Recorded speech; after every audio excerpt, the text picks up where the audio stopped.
Opposed? Motion carries. We are back in session.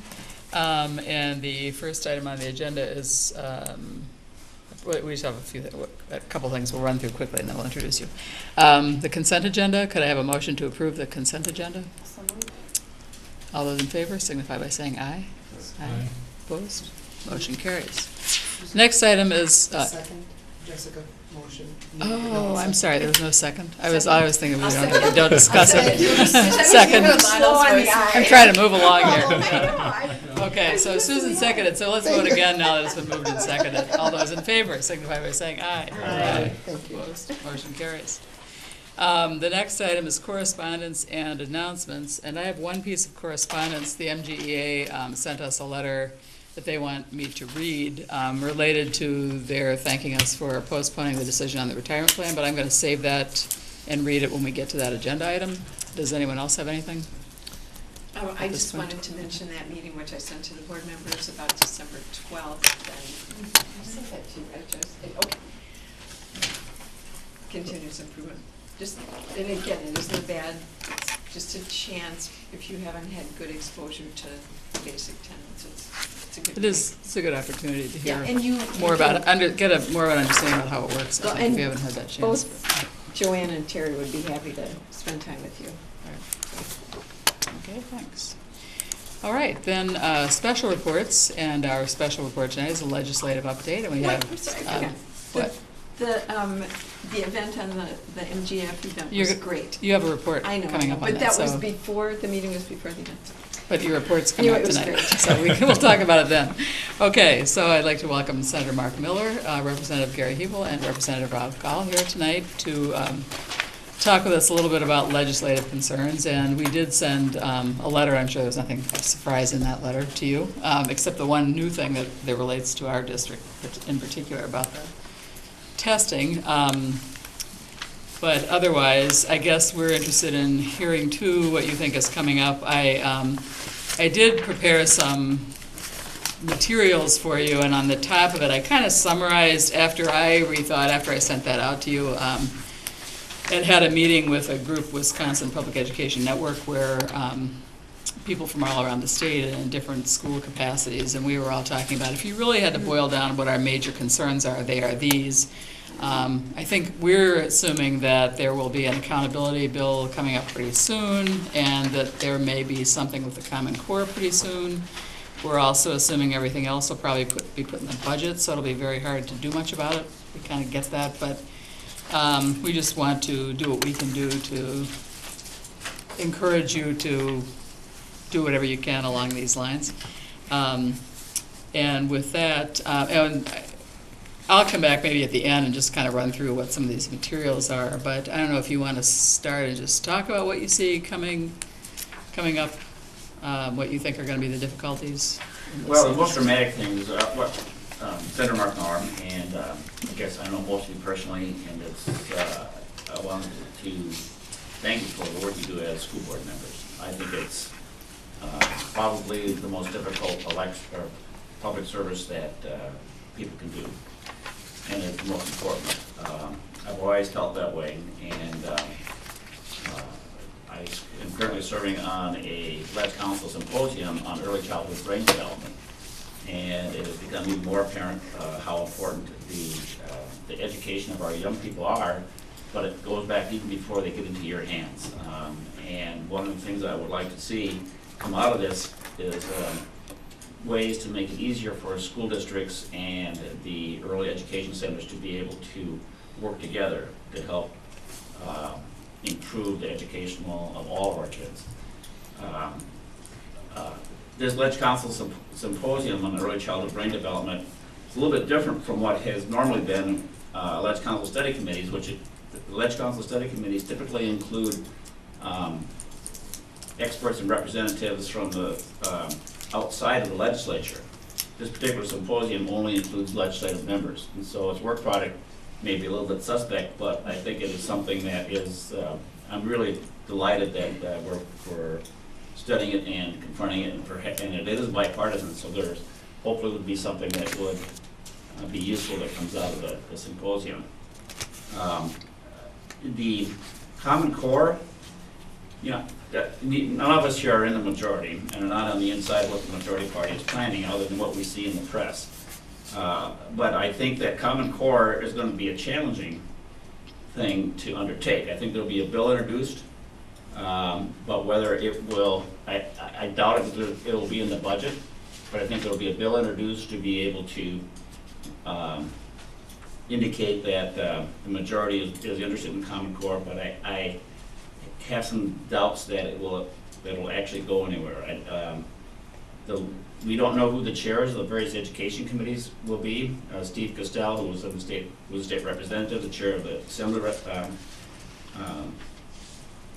Education Committee, will probably not have moved forward with the Common Core, with a new system outside of Common Core, because he recognizes the expense that will be involved by the various school districts to move to something different as mandated by the state legislature.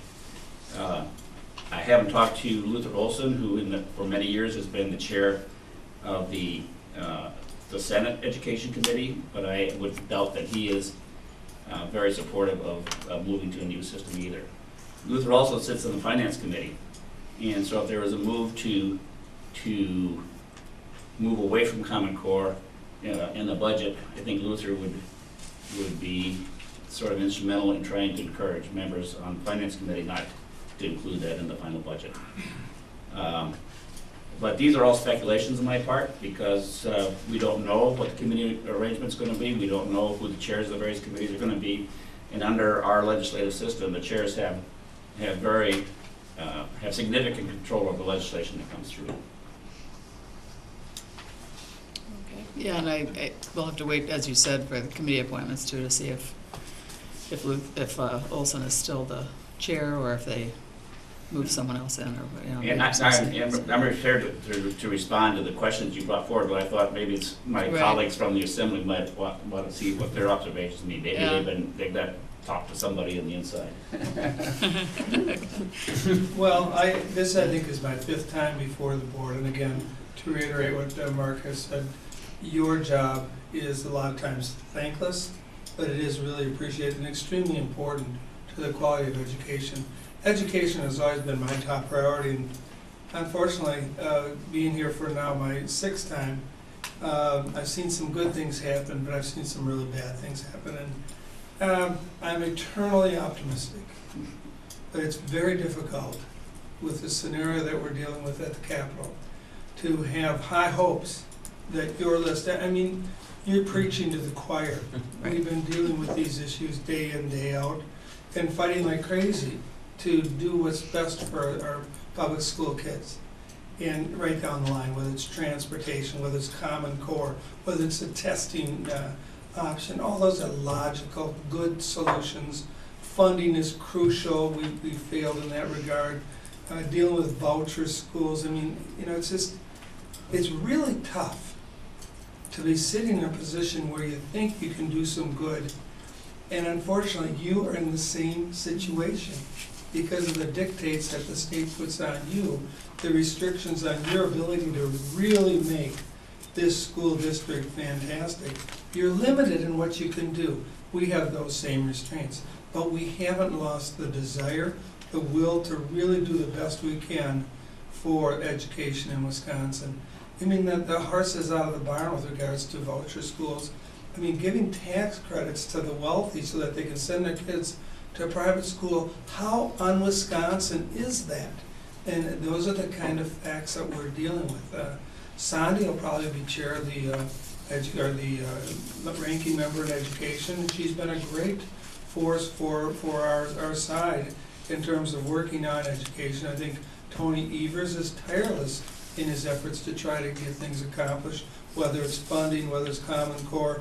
And we're all there on the same boat because we really care about public education, because we know that our future in this state is based on a good quality of public education. So rather than to belabor and repeat all the speeches I've made over the last 5 years, I'm with you.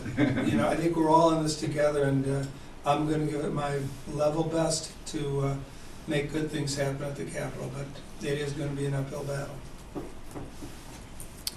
Okay. All right, thank you for having all of us here. We appreciate you taking out some time. You've got a long agenda. It's important, though, that we do have these discussions. I think we all appreciate the fact that you asked us to come in. I've got, I think, 7 school districts in my assembly district, and not all of them ask. I go, though, to their meetings uninvited sometimes, just to make sure we keep that dialogue going. But you know, obviously, as a parent with 3 children in the district, the 4th that will be going in next year, what happens here is very important to us and important to me personally. And you know, this is obviously a great school district, and it's a reason we moved here and stay here, a reason why a lot of our friends move here and stay here. But you obviously realize better than us the challenges you're facing. And you laid out, Susan, some pretty clear issues. And you know, instead of just sitting there, you know, I'll pat you on the back because you're doing a great job. Being a mayor, I thought was a tough job. I would never be on the school board, I'll tell you that right now. But, you know, to be candid, you know, looking at what you sent to us originally, the Aspire issue, we have a bill, I know Mike and my office has talked to both your offices, so we have a bill being drafted. That is something we can maybe get done, and that's a common sense issue. That's kind of what I was hoping. Yeah, It said no money, in that's one of them where- fact, cost the state less money. Yeah, exactly. Common sense is prevailing. Yeah, well, every once in a while. But again, we're talking about low-hanging fruit here, Yeah. and not guaranteeing anything, but that's one where I think we can potentially move the ball forward. Your second and third items, which are talking about Superintendent Evers' budget, really, and opposition to expansion of the voucher program. I don't think any of the 3 of us here can tell you that there's gonna be support from the majority party or the governor for Superintendent Evers' proposals, or that there's gonna be any viable way to stop the expansion of vouchers. The only way I see things like that happening is your colleagues across the state that are on the boards in Republican districts, and Dan, your colleagues across the state that are superintendents in Republican districts, speaking up. And I know that sometimes gets a little difficult, they don't want to muddle into that, but I thought last session, when some of the Common Core stuff was going on, it was very helpful to have superintendents, including, you know, one of my friends, Aaron Sadoff from North Fond du Lac, a Republican district. So we had I think somebody from the Waukesha County area came in and testified. That's helpful. And you really need to encourage your colleagues in those parts of the state to come out. Not that we certainly will listen to you folks, but your voice isn't as loud in that building with Republicans that are in control. They need to hear from their own school boards, their own superintendents, and I really encourage you to do that. As far as the last point, the Common Core, and I know you had the follow-up one too, and I'll let these guys talk, but one of the things, I think Mark kind of alluded to this, that there is at least talk that, you know, if this is something you're gonna do after all the money's been spent, all the effort's been spent on implementing Common Core, and you really think this is what the people want, then why not let the people in the school district have that vote? And that would be something I suspect we will push for, at least out of the assembly. I'm not sure, though, that that will see the light of day as far as a bill. We'll do it as an amendment if they put it in the budget, or however they're gonna do this. But that is something where if you truly think this is something people want, then let the voters decide, because I don't think that's gonna pass in the Monongah Grove School District. But, you know, I don't think they want to do that. You know, some of the materials you have in here that are very helpful as I was flipping through, really get to the core of our problem. It's the core of a lot of our problems in that building, which I've learned over the last 2 years. It's money. It's the influence of money in politics. And that's more prevalent in obviously the voucher issue, but everything else, you have these various groups, foundations, et cetera, that, you know, obviously want to privatize schools, but they also think that they know better than you folks and your teachers about how to educate children, and that relates to the Common Core issue. And there are a lot of institutional groups out there with significant funding that are pushing these issues. And we can't match their money, we just can't. And they've proven that a few weeks ago. The American Federation for Children was very active in some races where colleagues of ours, one lost by 50 to 80 votes, and another one that should have won, lost by the same margin, again, under 100 votes. And the American Federation for Children in both those races came in the last 2 weeks and spent $150,000 to $200,000 a race. We don't have those resources to match that. What we do is have the ability to educate the public, but even in this district, which I think is a very educated district, a very educated electorate, when I talk about some of these issues, vouchers as compared to charter schools that are run and supervised by the school districts, et cetera, eyes kind of glaze over. I don't think people fully understand what's going on here, because you've done a great job, because it hasn't negatively impacted their kids' education yet. Now, in 10 years or sooner, they're going to start to see that. But right now, that's the reality. I know you had those follow-up issues, but I want to have these guys comment on some of those first 4 issues you had, and I'm sure that's going to elicit some back and forth too. One of the things you asked for was, and Rob was talking about it, was help in there's no provision currently for a waiver from the testing regime Right. that was proposed in the 2013 budget. Right. The current majority is really opposed to waivers. In 2009, when I was on the finance committee, I got a amendment adopted that would allow school districts a waiver from the spending caps for energy conservation. And I think the Monroe School District took advantage of that. I have. And a number of schools did. Sitting in the Okay. But it part of was- it. It was repealed in 2 years later. So there's not very much openness to waivers. Mhm. However, it is something I think that is possible. And you could be a tremendous help to us if you could identify a school district or several school districts in other parts of the state where this would be an important thing for them to have happen. And that would lead us to some legislators, hopefully on a bipartisan basis, to be able to push this. So if you have that through your superintendent's association or through the school board association, that would help us pushing that particular item forward. And it's of the things that you talked about, it's one that is potentially possible to do. The issue of trying to keep state school funding in line with the cost of living is, I think I'll refer you to the experience we had where back in the 80s when we went to the restrictions on school spending.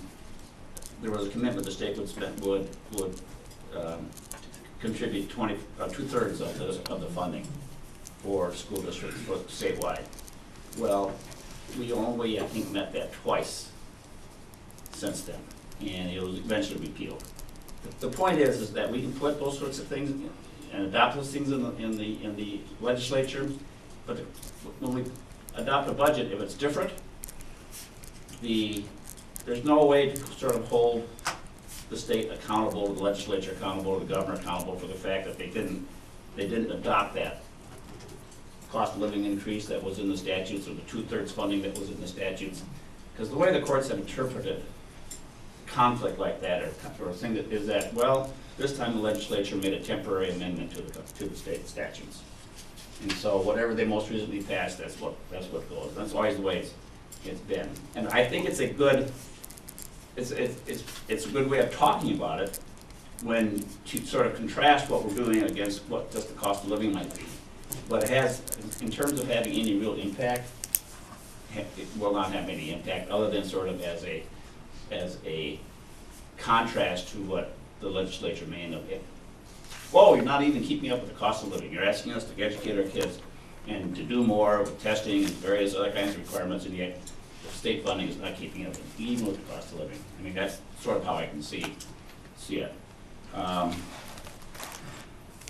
The taxpayer subsidized voucher system, even someone Republican, the outgoing chair of the Republican chair, Steve Costell, who was a former school board member, really blasted the decision by the legislature last time to go with a statewide voucher system. Mm-hmm. I think 3/4 of the students who have enrolled in it were formerly private paid, and so it is a big drain, and that money for the voucher system is a skim off all the other districts to pay for it. So it is, it's a fiscal freight train coming down that I think will be, there's so much political influence behind expanding vouchers, is that it's hard to understand, see how we're gonna stop it or slow it down.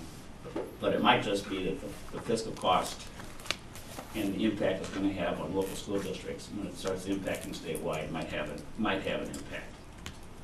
But there's a tremendous ideological support, particularly in the majority party right now, for the expansion of voucher schools. Yeah, and actually, one of the things that I included here was a interview with Steve Costell, and where he talks about that ideology is taking over the mathematical ability of people who he knows have better mathematical ability. It's very interesting. And I think that's part of the frustration, is that when some years go by, people probably will realize, because of the shrinking money pie, and then it's very difficult to undo it. I mean, I can't imagine taking vouchers back from kids that already have them. I mean, that's going to be very difficult.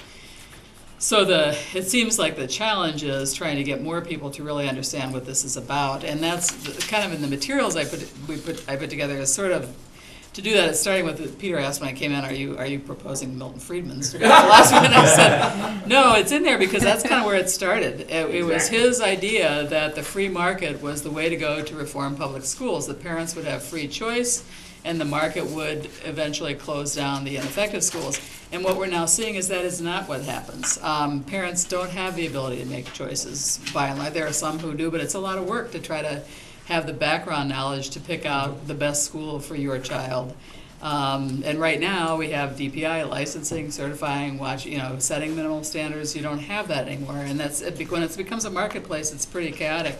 So you have this other article by Alan Borshak from Public Radio, that was their .com version, where he talks about how it's really playing out here and points out that it really is a problem, and that just like everything else, some of the charter school voucher schools are pretty good, some are not, and there's just lacking that accountability, but also the amount of money that goes. And the other interesting thing is one of the people here who oversaw the Milwaukee study is sitting in a chair that's endowed by the school choice people at the University of Arkansas. And he says it just isn't working the way it was supposed to be. That it's a failing system. And I guess of almost greater concern is the special needs vouchers, because it all sounds so appealing, because it sounds like choice, and we're going to give the special needs kids their choice. But if you're not familiar with those issues and read through this, it's pretty scary, really. And so the one item from the Stop Special Needs Vouchers people who have been very opposed, it says something when all the organizations who deal with those kids oppose it, and most of the parents oppose it, the ones who really understand it, that they give up a lot of their rights, and that the schools don't have to follow individual achievement, in educational plans. They don't have to have. So what happens is sometimes the kids will go into those schools and they come back to the public school, but the money stays, and it's just the cost. And then the last document was a DPI document outlining kind of the same issues. So I guess whenever you have opportunities to talk to your Republican colleagues, even, and then I actually stuck something in the end of yours later, because there's a video of a man, David Brain, who's the president and CEO of Entertainment Properties Trust, and it's a specialty real estate investment firm. And it's just about a 4-minute video, and it's pretty interesting. He's encouraging people to invest in charter schools because that is a recession-proof investment, because it's tax dollars coming your way. It's a $2-point-some billion business nationwide. So bring your money here, folks. And part of one of the 3 areas they invest in is charter school properties. So it really is, as you said, about following the money. And if that's really the only reason for it, the research is in that shows that by itself it doesn't work. So it does seem like it's that constant. It's such an important issue to just. And you're right. People as eyes glaze over when you bring it up. I think whoever said that and they don't realize the point that you made, Senator Miller, about that it's skimming the money off the top. Because I get that. I had a teacher here say, "Well, we don't have to worry about that because we don't have voucher schools in Dane County." And I said, "Yeah, but all the money is coming off the top. We all get the same pie." Dean? Do you see any opportunity? I remember when I was deputy superintendent, I think between federal and state aid, special education was funded at about 68% of cost in general across the state. It's down to what? 26%, 20%, something like 36%, that. yeah. And in some district, obviously even less, depending on that type of thing.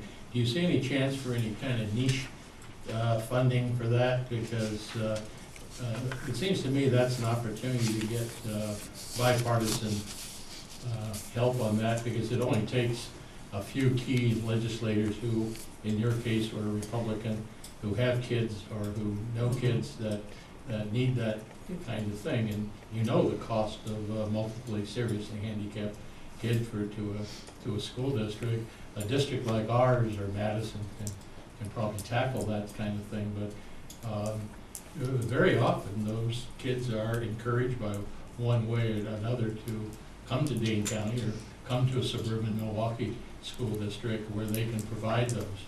So there tends to be, I think, over the years, an increasing impact on suburban metropolitan school districts particularly. I just find, Especially here in Dane County, where we have the Wakeman Center, and so families tend to locate here if they want to use those services that are available from the Wakeman but Center. I think that's one, at least small alley to pursue, because I think that if there can be some assistance there, it'll have a You know, greater impact statewide than it may have in. I agree with you.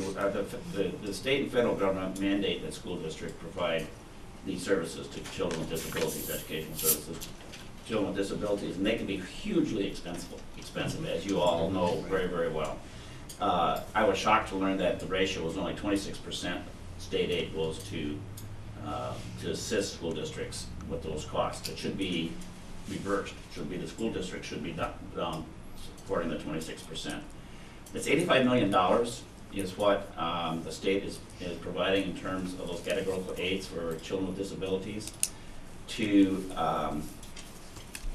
switch that ratio would probably go to $380 million, something in that neighborhood. And that would the state is facing a $2 billion budget, $1.8 billion budget deficit, and even though everything's working fine, there's still this budget deficit that we're going to be confronting. So money to come by it, particularly when the governor has promised tax cuts, is going to be very, very difficult. But the responsibility definitely, in my mind, belongs with the state and federal government for bearing those costs, since you cannot control who are the students in your school district. And the cost can be particularly burdensome for particularly small and not very wealthy school districts. It is, we know globally how many children with disabilities are going to be in our education system. This should be a global responsibility of our state as well as the federal government. The children benefit tremendously from those services, and we benefit from them having those educational services. It should be all of our responsibility to accommodate that, not the accident of which district those particular students My have to live in. recollection was, even when the days when the Democrats had substantial majorities, it was a Republican senator who had a child and. Sure. Exactly. I think it was Senator Devlin, I think it was, Mhm. up in Eau Claire, who kind of really led a lot of the charge for special education funding. And I remember the legislature never provided Right. any state or university support for that. And that sort of thing. But you go back to him, he even got that on the second round. But it's, I just see kind of maybe some spots where you have some niche funding, where we can, special education is the one that comes to mind, that has the chance that a few of these people have friends, relatives, family members who in themselves are benefiting from special ed. If I may follow up on that just briefly, this current administration here in the state has an aversion to federal funds. It's just, it's an embarrassment, the fact that we deal with, whether it's high-speed rail, whether it's Medicaid funding, whether it's all sorts of funding from the federal government. And this is one of those where our current administration does not want to make the president look good, does not want to take federal funds, which those are our tax dollars, which we're not getting back in the state. I don't understand their logic. And it just behooves me to see our people suffering when the money is available for these kind of factors. And going back to this whole thing with voucher schools, you know, the last 3 speakers of the assembly, all 3 of them are currently employed by special interest groups that back the voucher program. Whether it's Scott Jensen, whether it's John Gard, whether it's Fitzgerald. I mean, they've been bought off. So when Rob talks about the money issue, that's a factor. What you're saying, what makes perfect common sense about the fact that special ed, there's federal funds that are available, and whether it's a niche or whether we should be dealing with across the board any available federal funds, that's an automatic. Those are our tax dollars. Those should come back to us. I remember as a kid growing up, and we'd look at the number of dollars that went to Washington and what came back to Wisconsin was in the single digits, maybe up to 15%. Now we've got an opportunity to get some of our own money back, and we're not capitalizing on that. That's true. I think, Dean, just to wrap this topic up, you're exactly right. It should be something where we can find some common ground. Yeah, I think it was about 6 years ago where, on the health insurance topic, they expanded coverage for autism because I think it was a Republican legislator and a Democratic legislator with autistic children got together and pushed the issue. Problem is, it's really the special needs voucher. It's what they are saying is the answer. And John Jagler, who's a colleague of ours in the Assembly, and a nice guy, and he's got a daughter with special needs, is the one who's become the face of this issue, saying this is the solution. And it didn't pass last session, but he was just in, I think, the Journal Sentinel this last week, saying this is going to happen. So, you know, we can talk about the common sense solution of finding some targeted money and What you're saying is that the special ed may be it, but it may be voucherized too? yes, that's what I think. They will do something for special ed, and it'll be this. And by the name of it, again, when we talk about Sounds constituents positive. glazing over, it sounds positive. Yeah. It sounds like it's a good solution until you get into the details. And like you said, and Susan included that in here, the very groups that are advocating for these services for these children are telling you this is a really bad idea. The problem is, he will get, when these guys then put these ideas out, it's very coordinated with these outside groups. So he'll put it out, and all of a sudden you're going to start to hear radio ads and other media saying this is the answer. He also, I think part of his concern was open enrollment too, that open enrollment doesn't tend to serve special needs kids as well, because right now, if someone wants to come to Monona Grove, for example, but it would increase our cost significantly to take us that special needs child, that's one reason we can deny them. But Tony Evers does have a recommendation to fix that, and he did indicate some interest in Yagler in that piece, that might help. But I think you're right, it won't get rid of the I don't know voucher that it'll program. get rid of it completely, but, and John, he's somebody that I think can be, at least sit down and we'll have the discussion. Well, that's what I'm thinking. And there was the recent lawsuit too on that very topic. Right. Institute for Liberty or whatever these groups. And you can see that in the group, you know, Stop Special Needs Vouchers Now. That's something they point out. We need to fix that, the open Right. enrollment issue. So I think that will get fixed, but I don't know that's enough to appease the appetite that they have, the voucher groups. Right. Peter, you I would like to comment that people forget, the reason that we put special needs kids in schools is because the decision was made, that's the most cost-effective way to deal with this from the society's point of view. We've transferred this cost to the school district, but it's saving society as a whole a lot of money, is the calculation. And so we do need to fund this in the schools. I would comment, I would say then, well, what can we do to help you? And you've given us an example, which is go out and find school board members and associates and outstate or other parts of the state with which we share views, who can help with these issues. I'm also wondering what we can do here in this district to help you out with these issues. And I would give you the example of the Common Core. We have implemented the Common Core. People talk about the Common Core like it's something coming out of it's not. We've implemented it here in this district quite successfully, right? Right.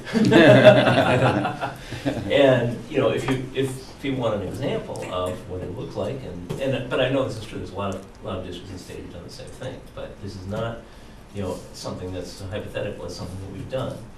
I would say, you mentioned this is a difficult job. What makes this job difficult is is instability, is change, is having to do Common Core this year and something else next year. Mhm. Okay, what we need to improve education is stability, and since I've been on this board, it's been one thing after another, Mhm. with the budget, with Act 10, with, a whole list of things and every year we never get a chance to really pay attention to education. We're always dealing with budget, we're Right. dealing with Act 10, we're dealing with this, that, and the other thing. And finding a way to get to stability is, the important thing we do for education. In this. Well- I was, just one more thing on stability, because it relates to stability. Speaking of that, another concern I heard mentioned the other day was someone starting to raise the amount of fund balances that school districts carry. Well, one of the reasons those are very important for us is financial stability, because we, unlike some states that pay out more incrementally during the year, by the time we get state money, we've had to meet a lot of payrolls, and we don't have the money to do that. So in order to minimize short-term borrowing, we need those fund balances.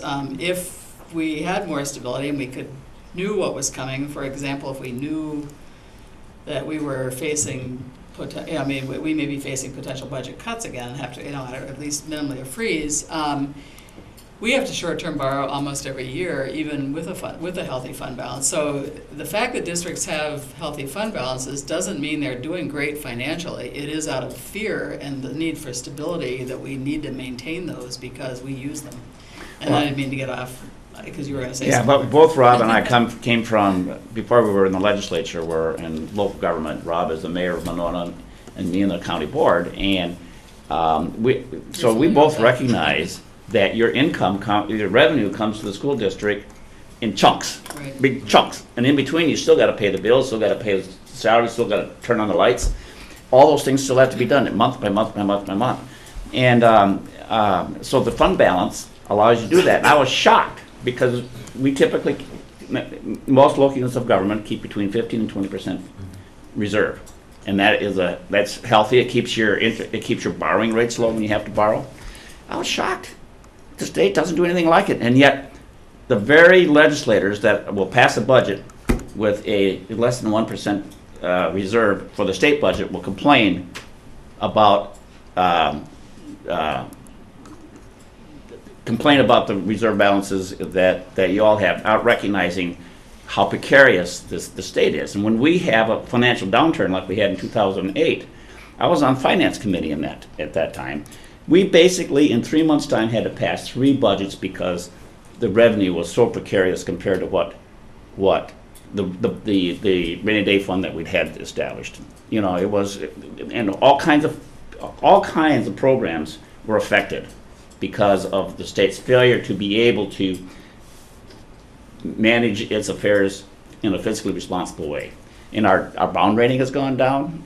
Under this current administration, our bond rating has gone down because of the way that we have shifted funds around.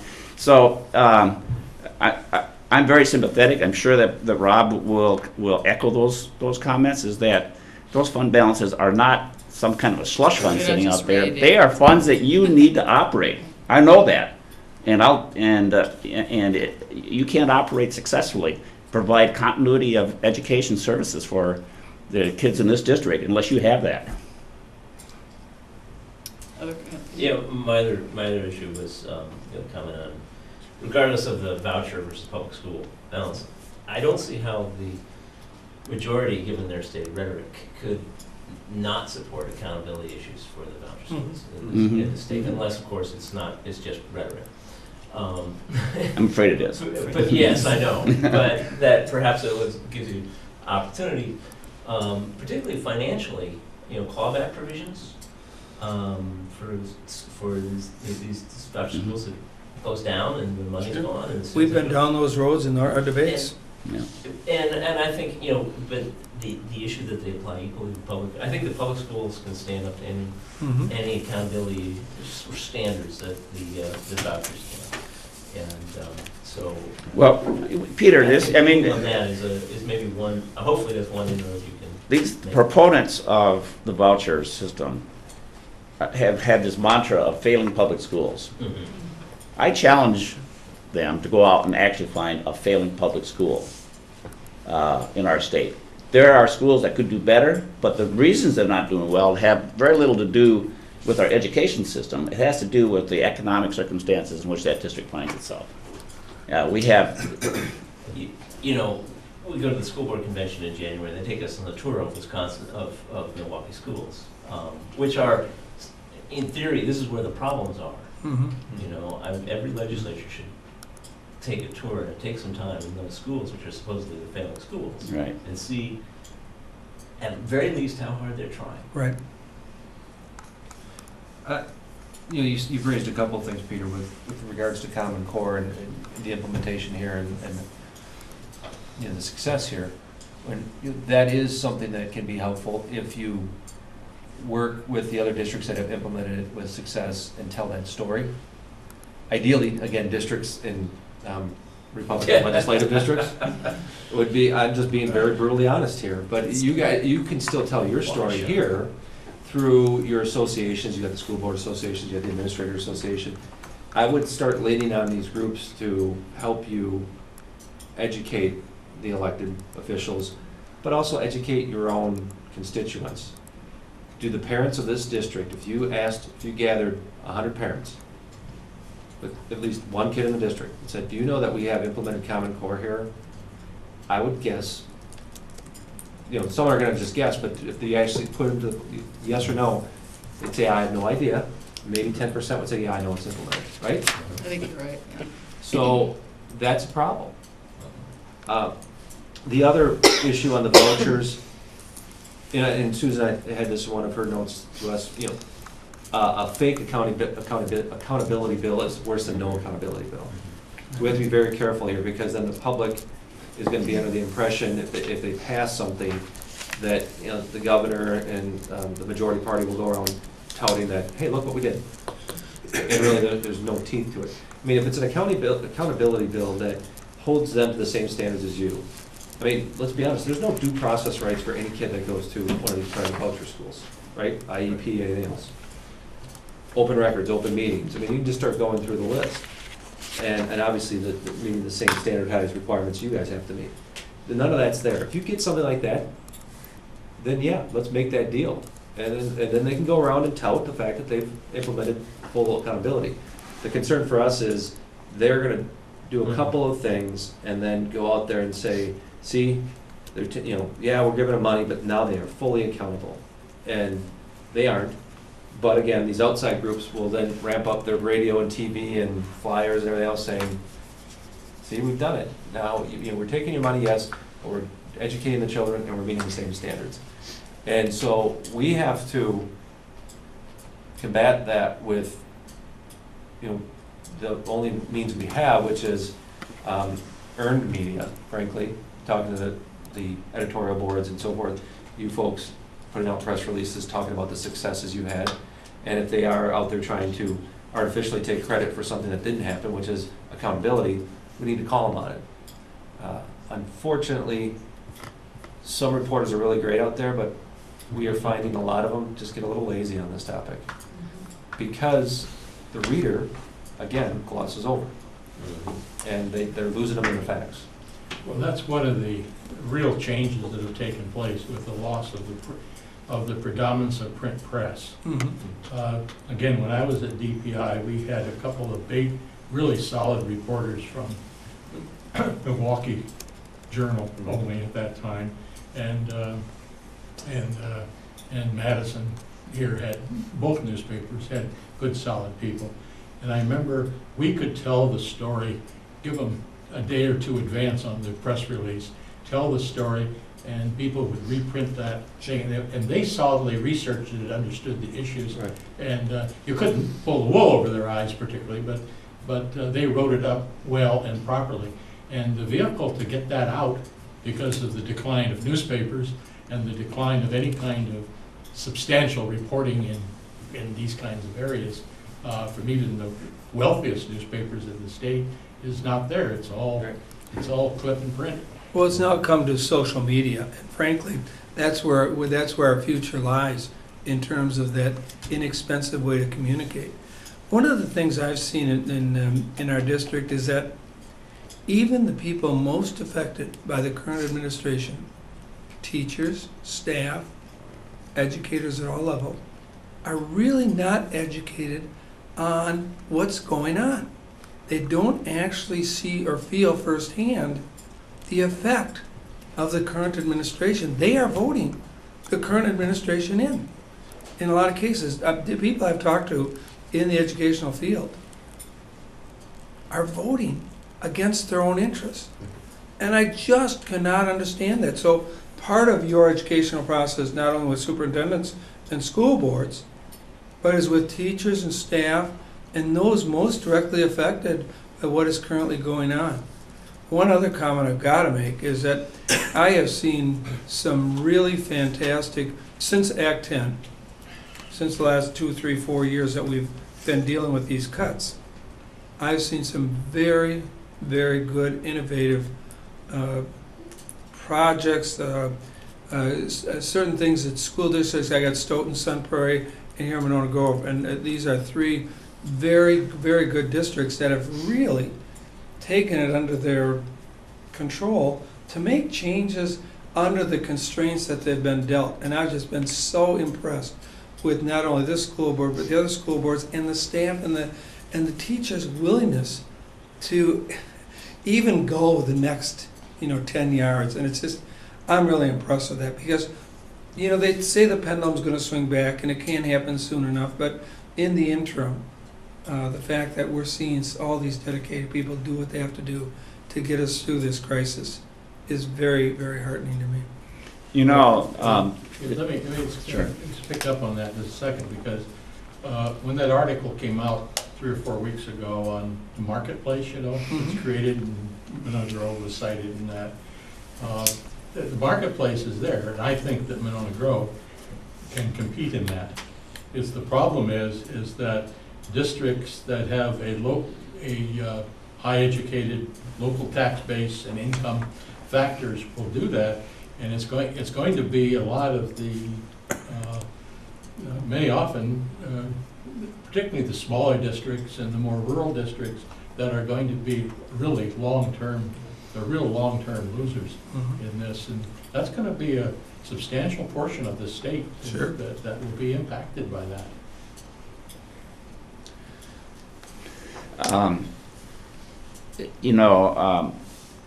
Part of the ideology of our current leadership is that anything that is a public institution is somehow inferior to a private institution, and there was a part of that was to change the way that the public employee retirement fund operates. But the problem is that Wisconsin's retirement fund doesn't have the problems that are elsewhere. We're the second best funded in the entire country. And so it's very, very strong. And I think our education system is similar. I think our Wisconsin education product, our students that graduate from Wisconsin schools, I think we rank very high in terms of our educational excellence. But we are operating in an environment where there seems to be a mantra of failing public schools, and somehow we need to turn that back to more accurate reflection of what we actually are accomplishing. We're not failing here. We've got great public schools, and the mantra of trying to find a substitute for them is going to make our public schools fail instead of maintaining their excellence. I don't know how we do that, but that I think is one potential avenue. I do have we're talking globally now, but I have a very small question to ask Susan that we came from Chairman Fox about the letter. You asked for support for substantially increasing state financial support for school district efforts to provide students with technology enhanced learning opportunities. What were you thinking? What was you're thinking about there? Well, in general, I think because there again, if you go back to broadband, that's some more dollars that our governor turned back, federal dollars for broadband. But because that is the wave of the future. I mean, the use of technology in schools, and it is expensive. And again, rural schools are struggling not only to have high-speed internet, but the hardware to use for students and the training for teachers for how to teach, because you have to teach differently with the technology too. So there are increased costs with that, so it's another cost that people are expecting. And even with the new testing now, I don't know if the state develops new standards and new tests. I assume they'll be online as well. I mean, the third grade reading test that the governor encouraged and was a kind of a capstone of his first term is an online test, and all the Smarter Balance tests are online. And so you have all school districts throughout the state have to have the technology to do that, and it's expensive. So that's part of it. I mean, it's just. Did you have a particular program or No. thought in mind? No, Okay. it was more a matter of just. A general maybe support for categorical technology needs. enhancement. Yeah, and realizing that it does cost, but it's kind of along line of categorical spending for special ed. You know, I think we really missed an opportunity. Any state that does not have a robust broadband internet service that is basically statewide is going to be like a state without electricity. We cannot compete economically without robust electronic broadband services. And we were in the midst of providing the backbone of that through the education network, the broadband education network that was basically connecting the universities together. But it was opposed by our biggest service providers, which we eventually succeeded in bringing that to a halt. Much to, I think, our statewide economic against our best interest statewide. Might be good interest for those large those large service providers, but they are not expanding statewide. No. And so those places are going to be backwaters, and those school districts are going to have an increasingly more difficult time having the economic base to be able to support the education of children in those districts. So there's a connection there. Yeah, Not just to broadband in the schools, Right. but broadband to those communities in general. Because businesses can no longer compete without having that access. They can no longer be economically viable, or at least as competitive as they could if they had that service.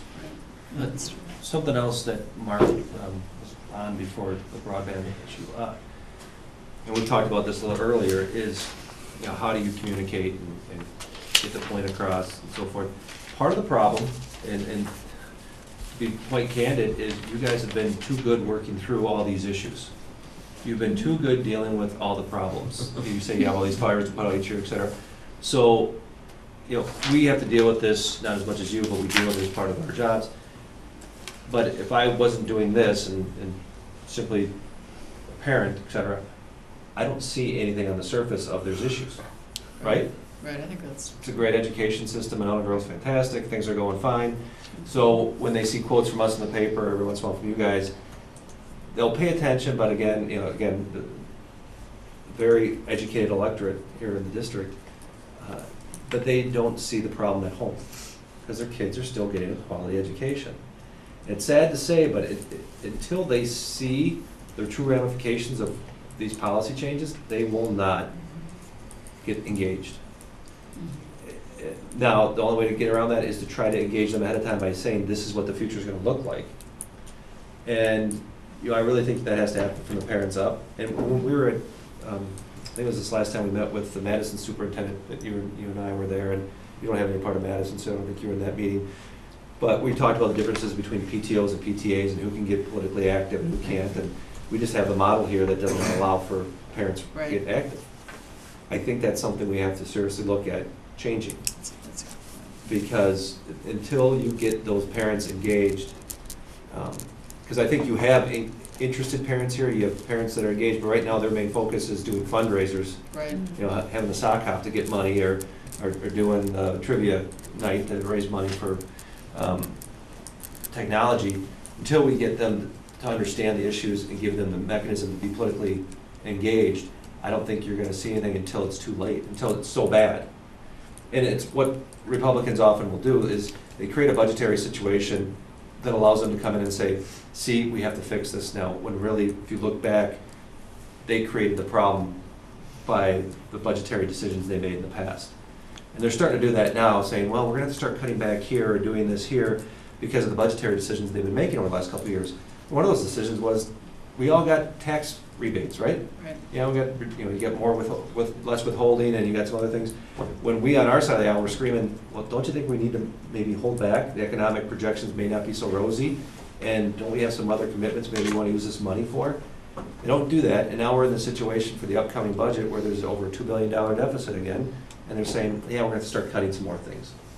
So I think going to the parents and giving them the tools, and I don't know how you can do that without maybe having some conflicts, but I think there can be some discussions and have them structure themselves a little bit differently. One thing I do want to ask, and I know we're running a little long here and you guys have a long meeting, but Mark asked one question about the tech thing, but you also had in here something about a recovery district. I'll be honest, I do not understand what that is, and I don't know if you guys... Yeah, and that came out of a meeting I was in last week, and that's why I included it, because it's another privatization thing. It's what they Okay. did with New Orleans, where they made the whole city a Everything's- recovery school district, where there are no more classic public schools there, they're all charters. Okay. And there's a move afoot to do that to Milwaukee, and they've already sent, Alberta Darling's been there, and a couple other people have been out looking around and talking to people, and they're talking about taking the 50 lowest performing schools, I think, and what they would do is fire all the teachers, take them away from the school board, make them charter schools, and they'd be private, independently run charter schools. And again, there's no research nationwide that There is- supports that. Actually, the New Orleans system is in serious failure Yeah, with well, regards right. to special It's needs. special needs, especially in It's- New Orleans. It's horrible. Right, I no mean, place for them to They're go. really finding out that they're making some drastic mistakes there. I was down there and visited. It is all charter schools. There are no public schools there. Right. And it's devastating. Now, and this is, what you're referring to is the fact that we don't see it right away. I will never criticize any of you for doing such a good job that people don't really see the problems that the administration is creating. But I think Rob makes a good point in the fact that because that good job is there, it takes time for a school system to fail. And that's even Monona Grove. Over time, if funding continues to be cut, if the quality, it's inevitable, it's gonna go down. But it doesn't happen overnight. We're looking 10 years from now, 7 years from now, when it occurred, and then we're gonna say, wow, our ACT scores are down. You know, our kids we're having a higher delinquency rate, a higher truancy rate. Our teachers aren't sticking around. You know, it's taken 10 years. Now, try to resolve the issues that you've created. And the current administration is long gone, and we've got to try to recoup those issues. It's like the environment. Well, and that's the unfortunate thing, is I think a lot of damage can be done. And I think, is I think being the done other right piece, I think you're right that it is a problem educating our own parents here, because we have done it. We talked about that when we had to cut $1.2 million from our budget. We did such a good job Right. that nobody noticed, really. Right. The teachers noticed and we noticed, but the parents, I think, didn't notice. And that was one of our concerns at the time, that we pared away at so many edges. But you can only do that so long, and then it does start to show. But I think we also need to really look statewide, look at this whole state, and we don't want to start losing teachers to Minnesota. I mean, we would like to keep our... Aren't you already doing Well, we're already that? losing some, that's right. And, yeah, the fewer people are going into education, we see fewer applicants for positions. So that's starting, and, yeah, 10 years now, that's a short time in the grand scheme of things, but we could see some things dramatically changed in 10 years. And if I this know you had continues. retirements of your more experienced Sure. teachers. Absolutely. Sure. Who act as mentors for new incoming teachers. Right. And so I think it is a matter of kind of trying to educate everyone, and the name Recovery School District is sort of ironic in a way, because it's not really going to be a recovery. It's being pitched as another school reform, and again, if you penalize Milwaukee by continuing to chip away at it, then what's left? I mean, how can they create a stronger school system? And there are people, they do have a PTA in Milwaukee, and there's an organization called We Love Our Public Schools. The chair of that organization gets hate mail.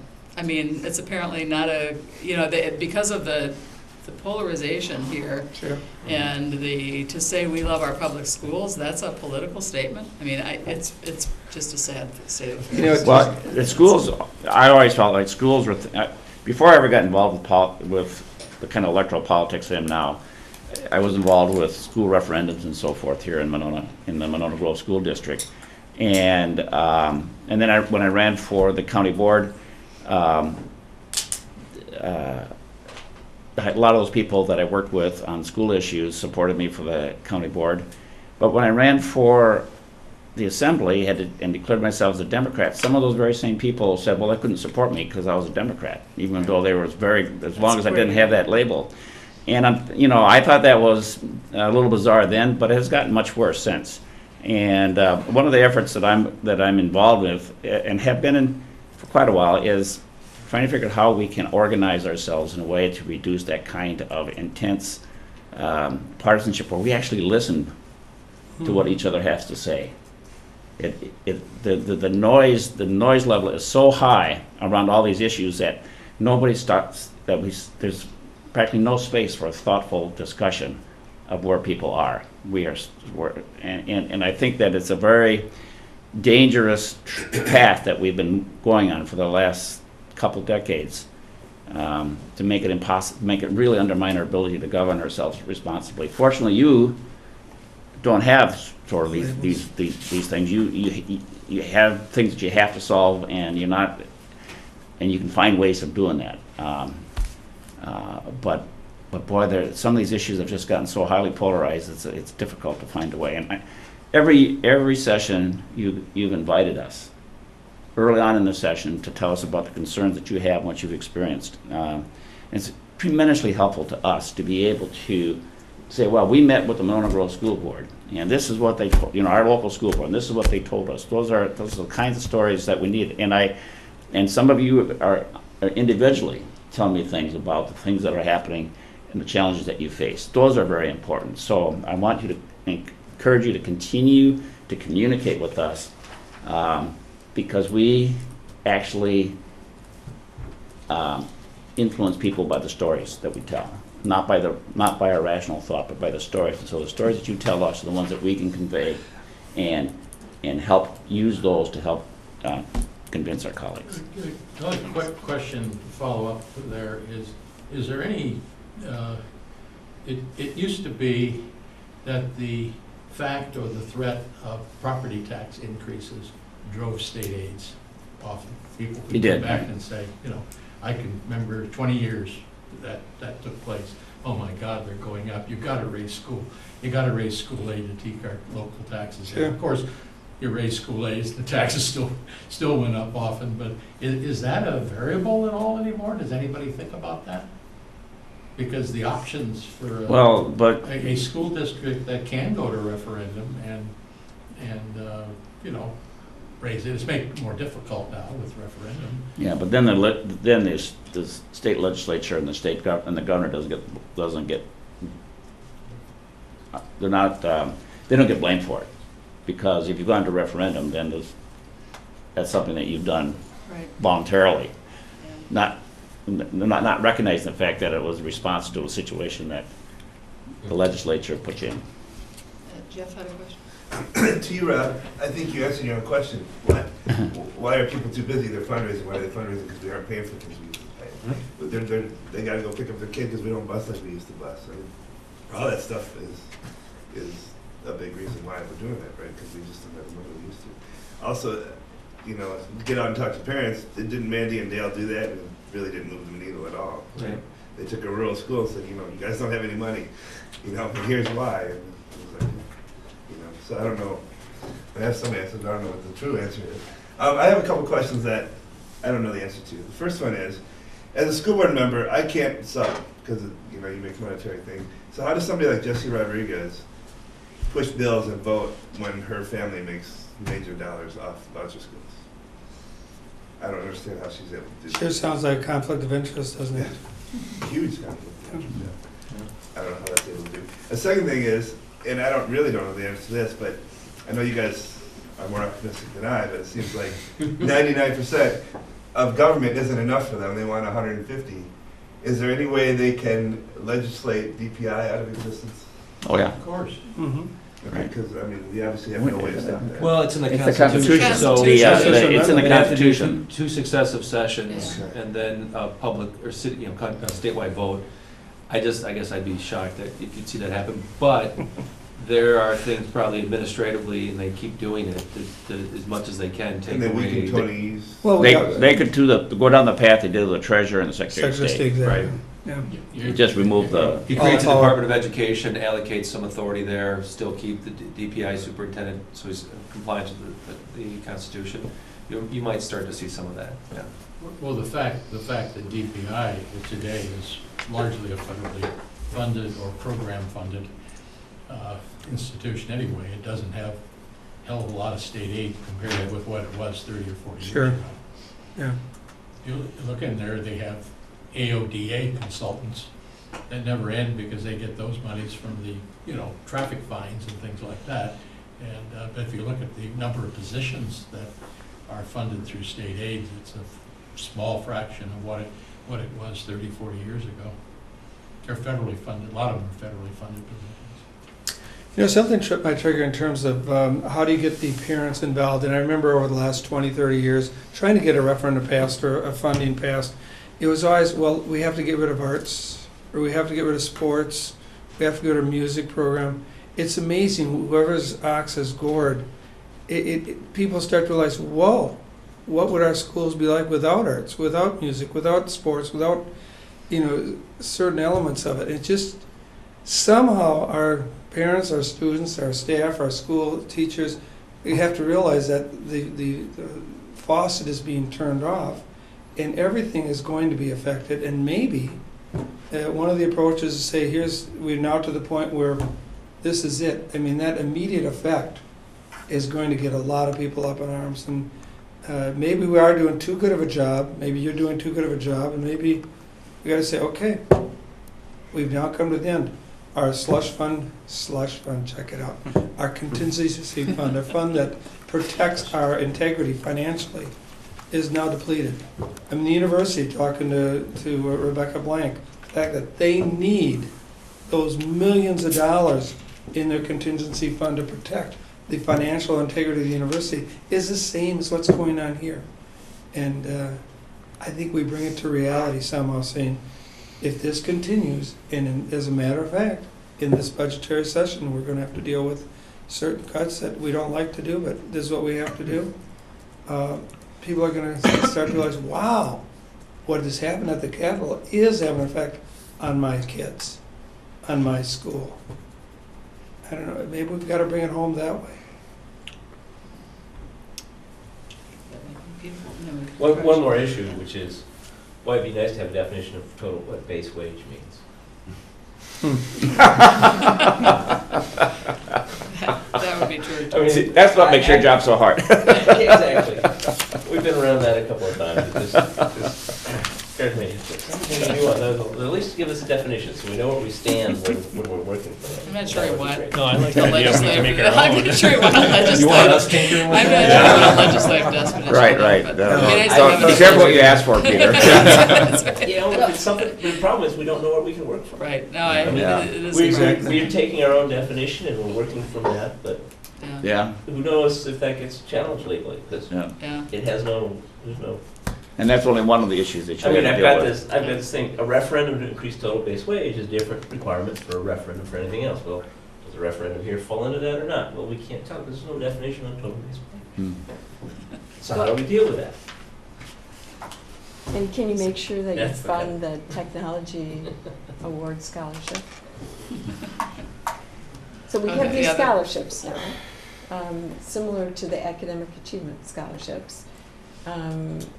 And each school district is going to develop criteria, but then we have to send them back to be approved. And so each school district is going to basically have individuals that they put forward under, it could be different criteria. It's a it's scholarship not that was funded created yet. last year by the legislature, just Mhm. for technology students. So it's different, it's like the academic achievement one, but for technology education specifically, so. I just didn't know if they understood what you were talking about, but for the background. But yeah, no funding was attached to it apparently. course. So that's the question. Surprise. It'd be nice if some Unfunded funding would mandates. be, I love those. yeah.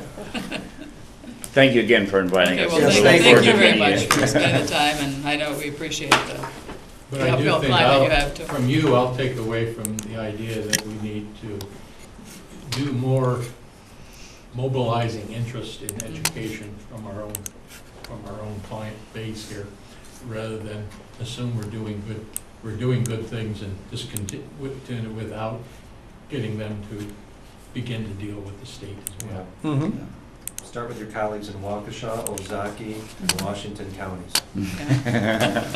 Cedarburg. Thank you all very Thank much. you. Okay. Happy Thanksgiving to all of you. Thank you very much, too. We should make that our mission at the school board convention. Well, we'll talk about that a little more later this evening, actually. Hi, how are you? You remember to return the pen. I did. Who's gonna tackle you? Have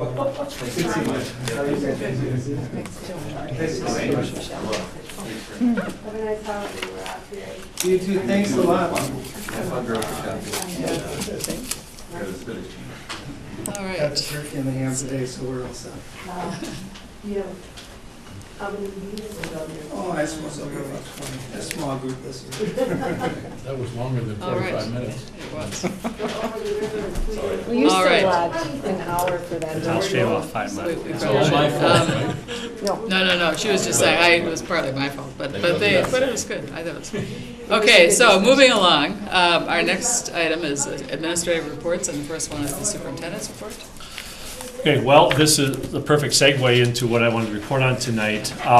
The document that is attached from the Wisconsin School Administrators Alliance, titled Wisconsin's PK-12 Pathway to World-Class Student Success, actually is very much in line with what we just talked about.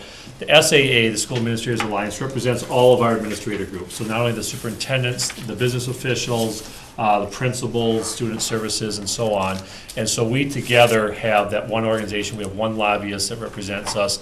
And as an organization, we've looked at, normally every year we put together our legislative agenda, very similar to what WSB does. And taking a little bit of different approach this year, and I say we as a member of the organization, I certainly wasn't firsthand involved, but the idea that we really don't believe we're going to have a whole lot of impact with this current legislature, and really trying to set the discussion for the future. And so what was developed in this document is essentially a summary of what it is that we do as public schools. And I think it's an excellent document. A lot of people did some excellent work to put this together.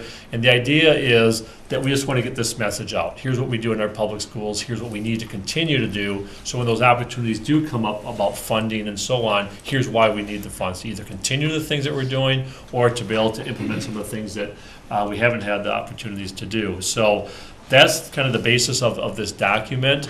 If you have not had an opportunity to read it, please take the time and do so. And in the document, it breaks it up into the different categories, and every one of them ends with, here are policy recommendations that we can do, and realizing that many of these we're not going to get in place these next 2 years, but to set the tone for the future to hopefully shape that education policy when we do have that opportunity. So, Didn't NIGRA come out like the next day and say none of it's gonna happen? yes. Yeah. Dean?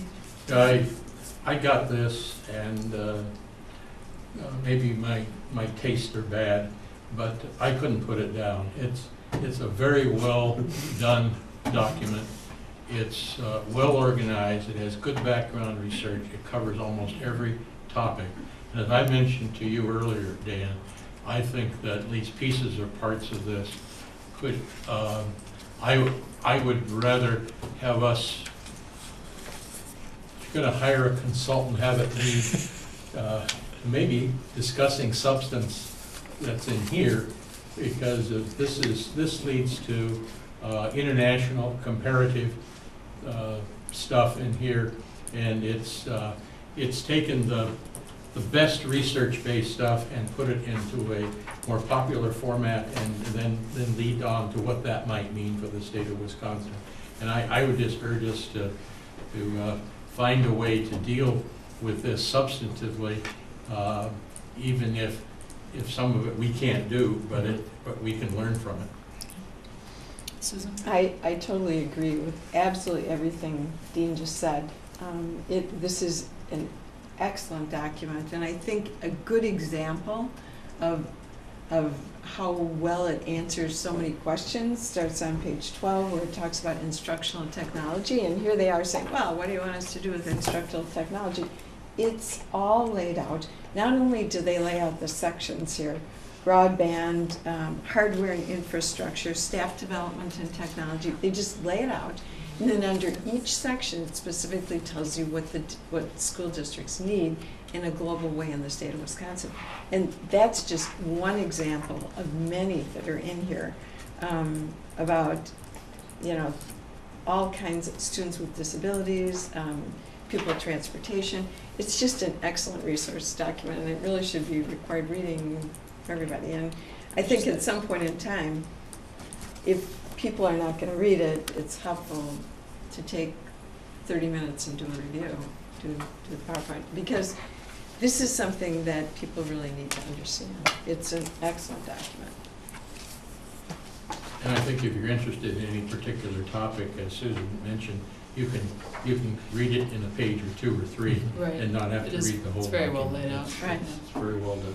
Did they have it electronically? Can you click on the table of contents and take you into the? Well, we have You it might- electronically here. Yes. I didn't Okay, do that. again, tried, I read yeah. it Yeah. sitting on the sofa. Yeah. So, Yeah. So yes, it is on your board doc, so if you save it to your Okay, local and does computer, it- yes. You it have does. to go through, it has the table of contents, so you just have to It's not- scroll to the page. You can't But- click on it. Yeah, it will Okay, actually, if you so click. here- Oh, really? If you click on I the, mean, not with the iPad, but with oh, okay. PC, it does. If you just click on, Okay. it'll Oh, take a you right topic, there. it'll take you Yeah. right there, okay. So Jessica's suggesting it's not interactive. What I'm saying is you It's not can, interactive like you that, but can I. build that fairly simply, and that might be helpful. And I also think we should put this out on the website with links to it so that the community can be aware. I mean, these are exactly the kinds of things they're talking about. We should be doing listening sessions about these issues. And this does it for us. It outlines that and says, supporting excellence in teaching and leading. And it gives you the topics for Yeah. the next 5 years. And that's one of the things we talked about within, when this, right before this was rolled out, my organization, WASDA, had regional meetings. They actually didn't share the document with us, they just talked about what it was going to be, they were waiting for their, day to release it. But that very thing, as you mentioned, Susan, that, okay, how can we communicate that? So they have sample things with us, talking points and so on, besides the document itself. And so we just got this, just came out last week. I'll certainly be sharing with our, full administrative team. And I think this is something that it's important we share with our teachers as well. And we, as you mentioned, our parents, our community. So many of the things we are doing is just to help another good communication tool. Okay. Next then, the Director of Instruction Report, Andrew Bedell, with Continuous Improvement Plan. Good evening.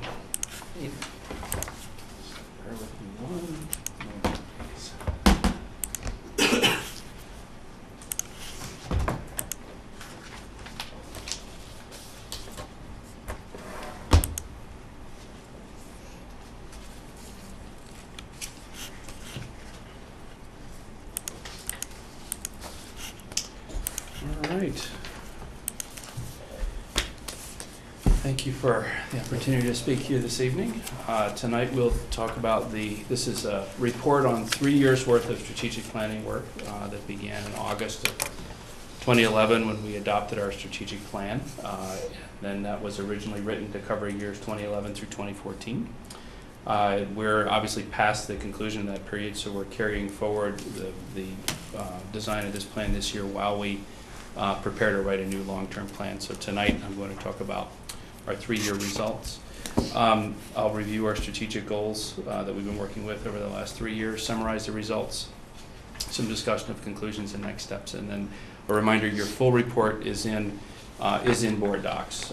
This set of slides is not a data presentation, it's conclusions and summary, but the full results are in board docs as well. So our strategic goals for the last 3 years have been to increase overall achievement in literacy and math for all students, to reduce race-based equity gaps in student learning results for literacy and mathematics, as well as behavior outcomes and special education identification. We've worked to increase efficiency in our budget process and to redirect those savings into the classroom. And we've implemented a district-wide climate survey. Prior to this strategic plan, we had climate surveys in various buildings, but we did not have a district-wide climate survey tool, so we put that in place, and I'll have some, we'll talk about that a little bit. And then we worked to align our professional development with goals and regulatory requirements. And to summarize our results, just begin with student learning results. We're looking, remember, at basically two different kinds of student learning outcomes. One is a status outcome, which is meeting a benchmark. For DIBELS, which is an early literacy screener, that's the DIBELS overall benchmark. For grades 2 through 7, we look at students meeting college career readiness expectations there, which we use the 65th percentile as a benchmark for MAP. And then college career readiness benchmarks directly out of ACT. Looking back over the history of this plan is very interesting, given our discussion of Common Core earlier. In our initial year of implementation, just about all of these measures declined across the board. All of the status measures declined in to some degree. That was the same time that MAP was the MAP assessment was realigned to Common Core, and there were adjustments made to the EPAS system to reflect Common Core, which had been brought forward a couple years prior to that. Since that time, when we look at status, those same status measures, from the period from 2012 to 2014, all of those status measures showed improvement when you measure from over those 3 years. And particularly in reading, where each year our early literacy benchmarks and our percentages of students meeting 65th percentile in MAP in reading, and percentage of kids meeting college career readiness benchmarks, all of those in reading, all of those increased over the 3-year period each year. And there's another metric in here that was not part of the original strategic plan that I think is very important to share. As I mentioned, we look at the MAP 65th percentile as an estimate of college career readiness. During this 3-year period, our MAP, the average percentile score across the district for all students tested increased each year for reading and for math, and in 2 of the 3 years for language. And at the end of our 3-year period, all 3 average percentile scores are above the 65th percentile. So that's an important accomplishment for the school district, even though that wasn't part of our original strategic planning design. It's one that I went back and investigated. So that's a summary of our status results. Growth results, we're looking at a narrower range. We're looking at MAP scores for grades 2 through 7. It's the percentage of students meeting projected growth goals. So projected growth goal is based on a student in a particular grade level who has a particular score. On average, the NWEA, the assessment system, will project so many points of growth over the course of the next year based on their norming studies. And we use that as a measure. We look at the percentage of kids who are meeting or exceeding those projected growth targets as a measure of our learning outcomes as well. The growth results were inconsistent in reading, math, and in language. We showed some modest improvement in reading and language during the 2012 to 2014 time period. In math, we showed a slight decline. Math also has the highest status average percentile rank as well, but we did show a slight decline in the percentage of students meeting projected growth targets. And in none of those areas do we have any clear 3-year trends. The results were really up and down from year to year, even with the modest improvement in reading and language. Reducing race-based equity gaps is a major priority for the school district, of course. There were 2 where we did have some success. We did steadily, in each year, reduce the gap for African American students in students meeting MAP status targets. So that's percentages of students scoring at the 65th percentile or higher. And the same thing for Hispanic and Latino students in grades 7 through 10. We were able to steadily reduce the gap in students meeting college career readiness benchmarks during that 2011 to 2014 time period. But even with those reductions, the gaps are still present, and they're very, in any other measures, they persist, and the results were inconsistent as well. Gaps also persist in special education identification and behavior. Although it's important to note we are no longer on the DPI disproportionate identification list for special education as we were when we started our plan. Moving to the budget is balanced, and over the course of the strategic plan, we've been able to reallocate over $230,000 through energy savings and through renegotiating vendor contracts, and those dollars have been reallocated back into teaching and learning. Climate survey is in place. We have 3 years of climate data now, going into our 4th year. The climate, we survey our students, our staff members, and our parents. And we take a measure of satisfaction that's based on the percentage of responses that come back as agree or strongly agree on a particular item among the responses that express an opinion. And the results of overall satisfaction are quite high for all 3 of those groups. There are 3 points in here that where I would share just a couple of things. 96% of our parents, this is from last spring, 96% of our parents agree they would recommend Monona Grove to a friend as a great place to educate their children. 92% of students agree my school is a good place for me to be, and 84% of staff would recommend Monona Grove to a friend as a good place to work. So those are some highlights of our climate survey. And then in terms of process management, what we've worked to do is make sure that our professional development efforts are aligned to our goals. In the full report, I listed some of the specific numbers for our major professional development threads over the last 3 years. And those are summarized here as well. All of our staff members have been trained in embedded formative assessment, which is part of differentiated instruction. All of our K-5 staff members have been trained in map-based differentiation instructional strategies over multiple years. And there was a cohort of teachers within that group that received more advanced training than they shared with their grade level teams.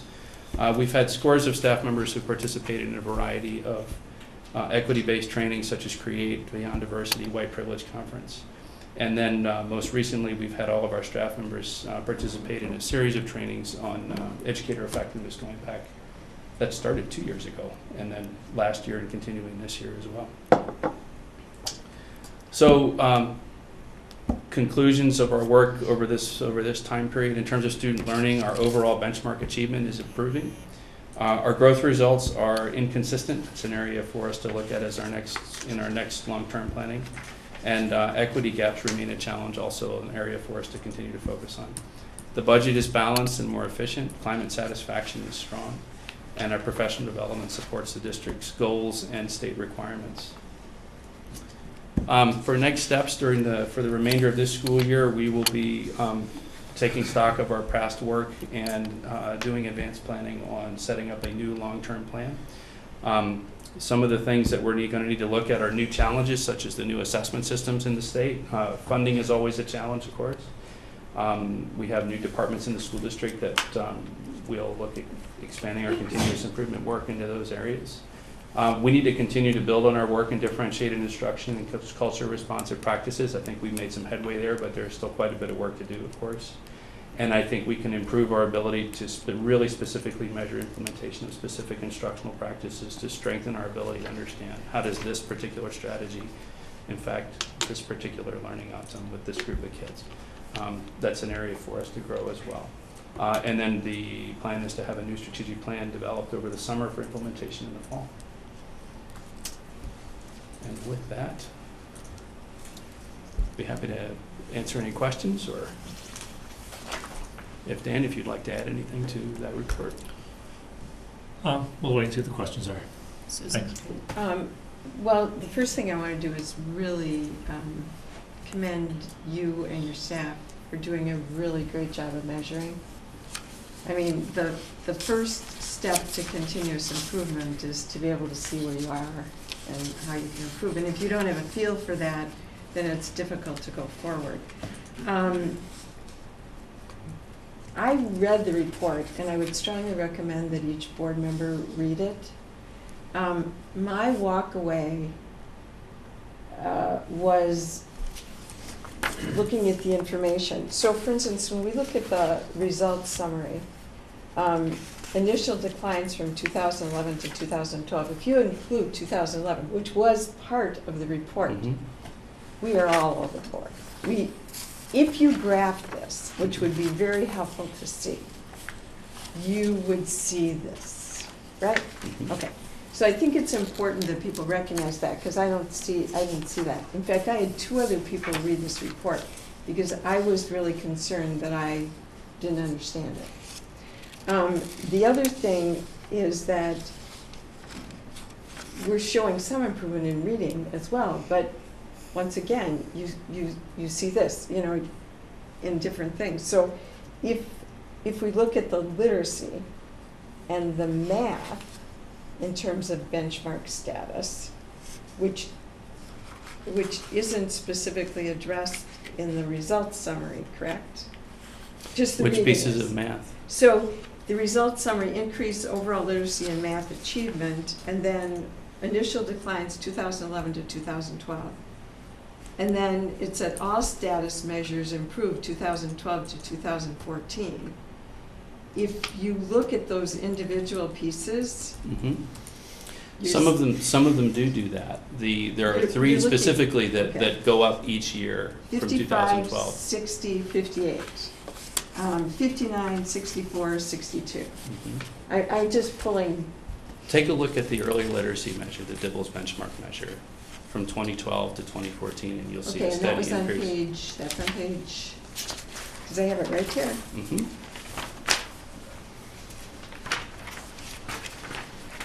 Eight, 15. Dibbles, page 8 is reading, is that? I think that's still the gap.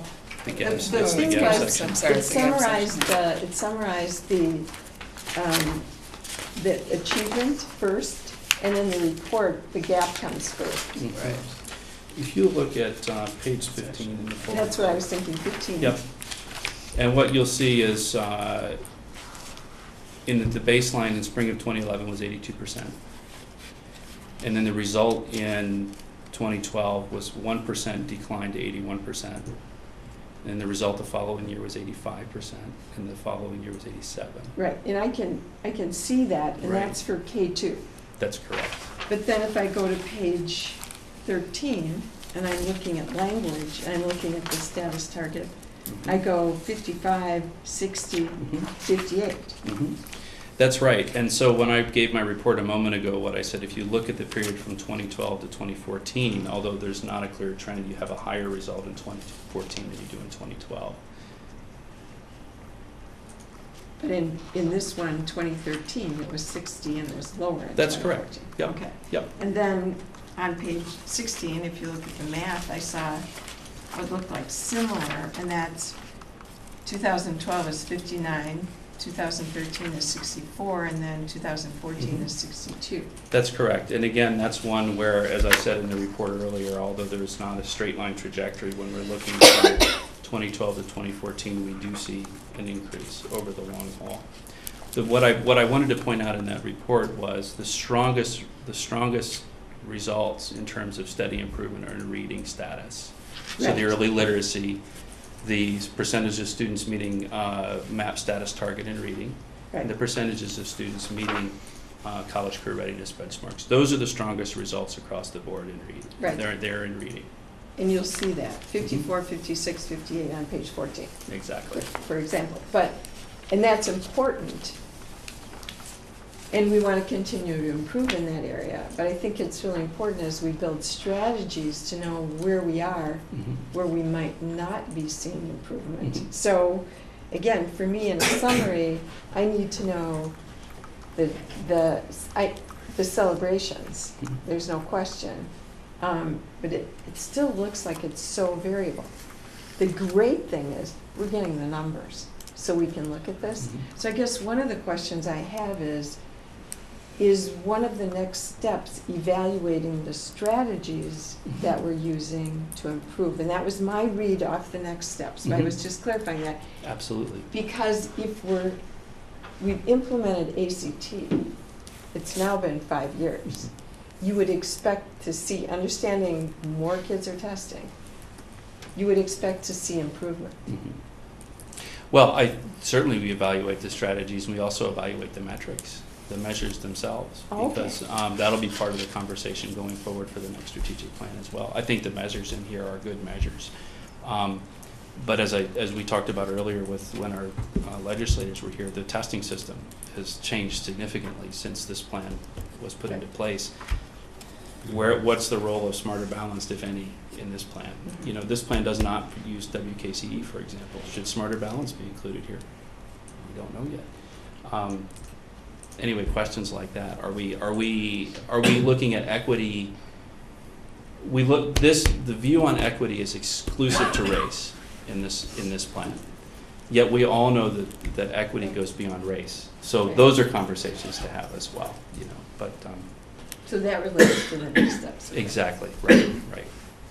But this, again, this information is incredibly valuable and helpful. And it's also helpful to have you kind of mention that there may be some variability in the results, so don't rely as much on the results. And it's only 3 years. Right. I mean, you're looking at this, and we immediately eliminate the baseline. I mean, Well, I don't immediately eliminate it, but I oh, I think it's thought you important. asked us, I thought basically that was one of the. No, things. no, the reason I made that point is the baseline is important to note, but it's also, I think it's an interesting finding that in the year that all of our assessments were realigned to Common Core, Okay. that the performance changed. And so I think certainly we look from 2011 to 2014, and all those data are here. But I think it's a question as we interpret, understanding that all of those assessments were realigned to Common Core is a piece of why those results look the way they do, a piece. And I think it's important to note that when we interpret the data, we try to understand what it's telling us. Well, if I read the report well enough, I would finish by saying, this is a great opportunity for us to improve. Other questions, comments from Dean?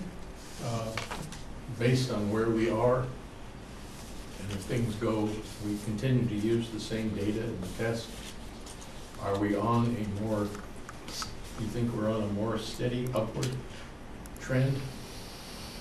Well, Rather than up and down, and I think there are just a few places where there are actually trends. I think one of them is in the percentile rank for math, where those trends are clear, and I think the others are in the reading measures that I mentioned before. I think there's still room for us to work in terms of really establishing a clear trend in some of the other measures around math, for example. And then percentages of students meeting growth targets is still very erratic. I think that's a question for us to investigate. But I think in terms of reading, literacy is always the first focus for us. And I think that the work we've done around reading instruction, improving our ability to differentiate instruction for learners, and particularly in reading, and understand during instruction where they are with learning through formative assessment, I think contributes to this. So, do you ever look at the individual cases of deviant outcomes where you have good socioeconomic or other kinds of variables that score low, and the reverse that might score high, to find out what might have happened or what's what contributed, or what teaching changed. those conversations happen in where those conversations happen most frequently is in grade level teams and small groups of teachers talking about the students with whom they share. But looking at those cases more systematically is definitely an opportunity for us. Well, how does that help pass through them to you, to us, on what we can do? Well, that's a good question. I think. I thought that yeah. was a good question Yeah. too. Yours usually are. I think. You Well, well, got the right say there. Go ahead, though. Well, I think every time we come together as a principal's team or as a team of teachers or a full administrative team, I think that's the challenge for us, is to keep teaching and learning at the center of the conversation, even with all of the other distractions about budget and everything else. Do you see things like, well, this lead, I don't ask commitment, but this lead, are these class size issues? These are these team competence, team issues, or whatever's there, or these money issues, or is it time issues? You know, how I am on time. But it would be good to find out what the variables are that we need to know, so we can take money away from one that doesn't work and put money the ones that do work. Sure. Well, I'll give you the number one variable is instruction. If you recall back in beginning of the school year, and we had reported on our summer administrative retreat when we looked at this data, and it comes down to core instruction. Okay, every one of these strategies, you know, or virtually all of the in the last strategic plan, the two major strategies identified were professional development regarding culturally responsive practices, and the second is differentiated instruction. Differentiated instruction is not something that happens in 3 years. That is a very, you know, complex process. It is a very, you know, it is a process, and we've got a lot of work to do. And it comes down to core instruction in the classroom. The way to solve achievement gaps is better instruction, plain and simple. Is that something that can be measured by educator effectiveness? In part, yep. And so I would say, you know, having said that, there's been a lot of really good work that's happened these last 3 years, and to build upon, as Andrew said. And I think time will tell whether we're on that, you know, to answer your other question, are we on upward trend? Not, the data does not indicate it yet, but I feel that we are set up very well for success, you know, to continue building on that. Because if we're going to have evidence-based decision-making around budgets and that sort of thing, it'd be easy to at least make educated guesses and data that would help reinforce where we put our next $1.98. Yep. Peter?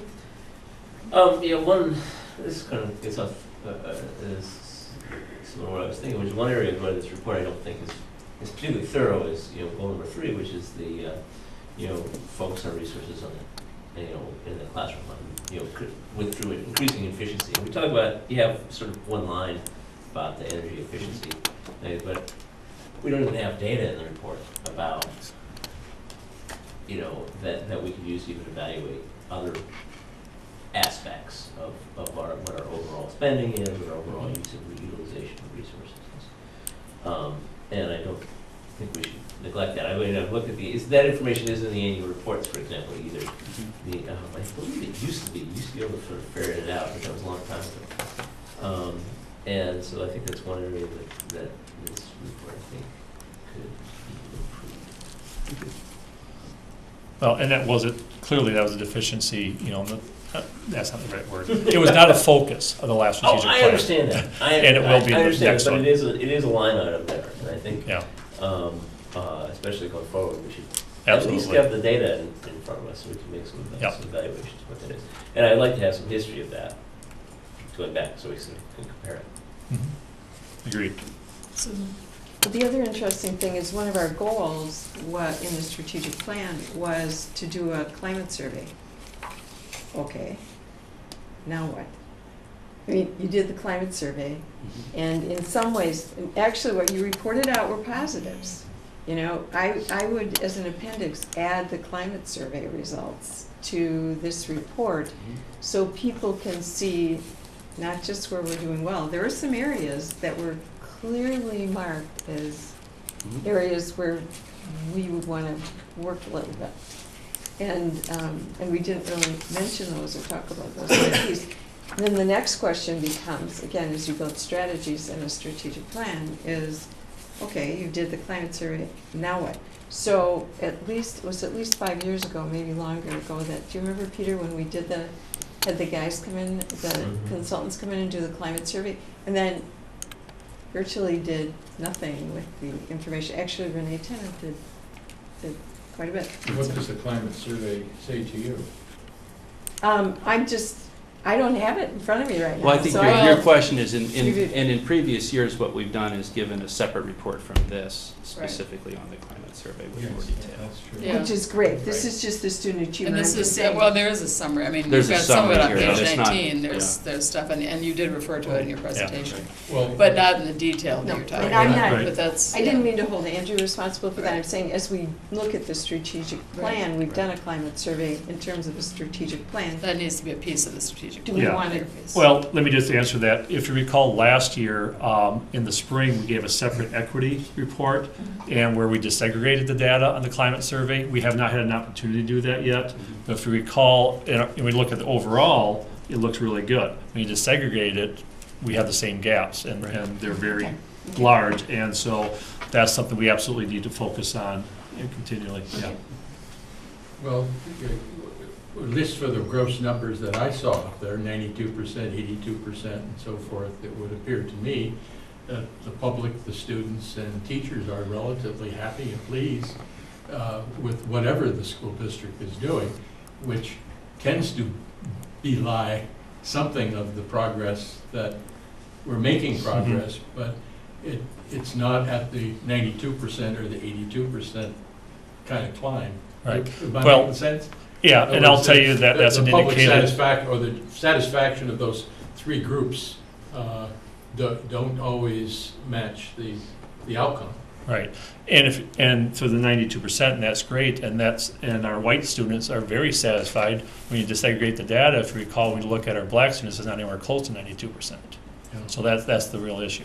So I think what I hear people saying in general is that you have some good information here, so now in the next strategic plan, build in ways to Yeah. specifically address some of those kinds of things and break those out, and hopefully you'll be disaggregating some of this data so that you can build We that into will, the plan. yes. Yeah.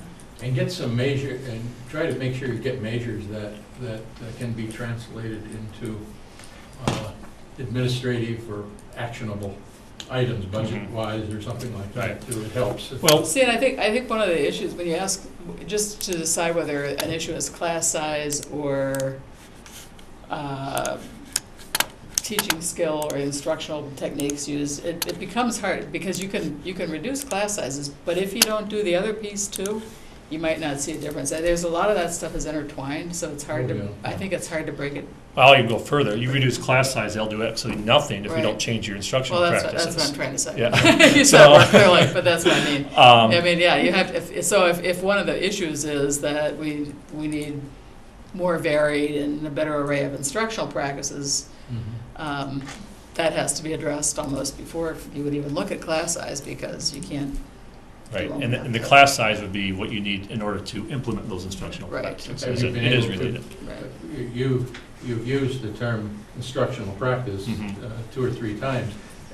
Are you able to break that down into operational factors or factors that one can have an influence on? That's next steps. I mean, I think we have some Mhm. anecdotal, but it's not been a focus. And, and I guess the other thing I'd like to address, in the last strategic plan, okay, the objectives, priorities, right on. Clearly nailed it, looked at the right data for the district and identified where the, challenges were and opportunities.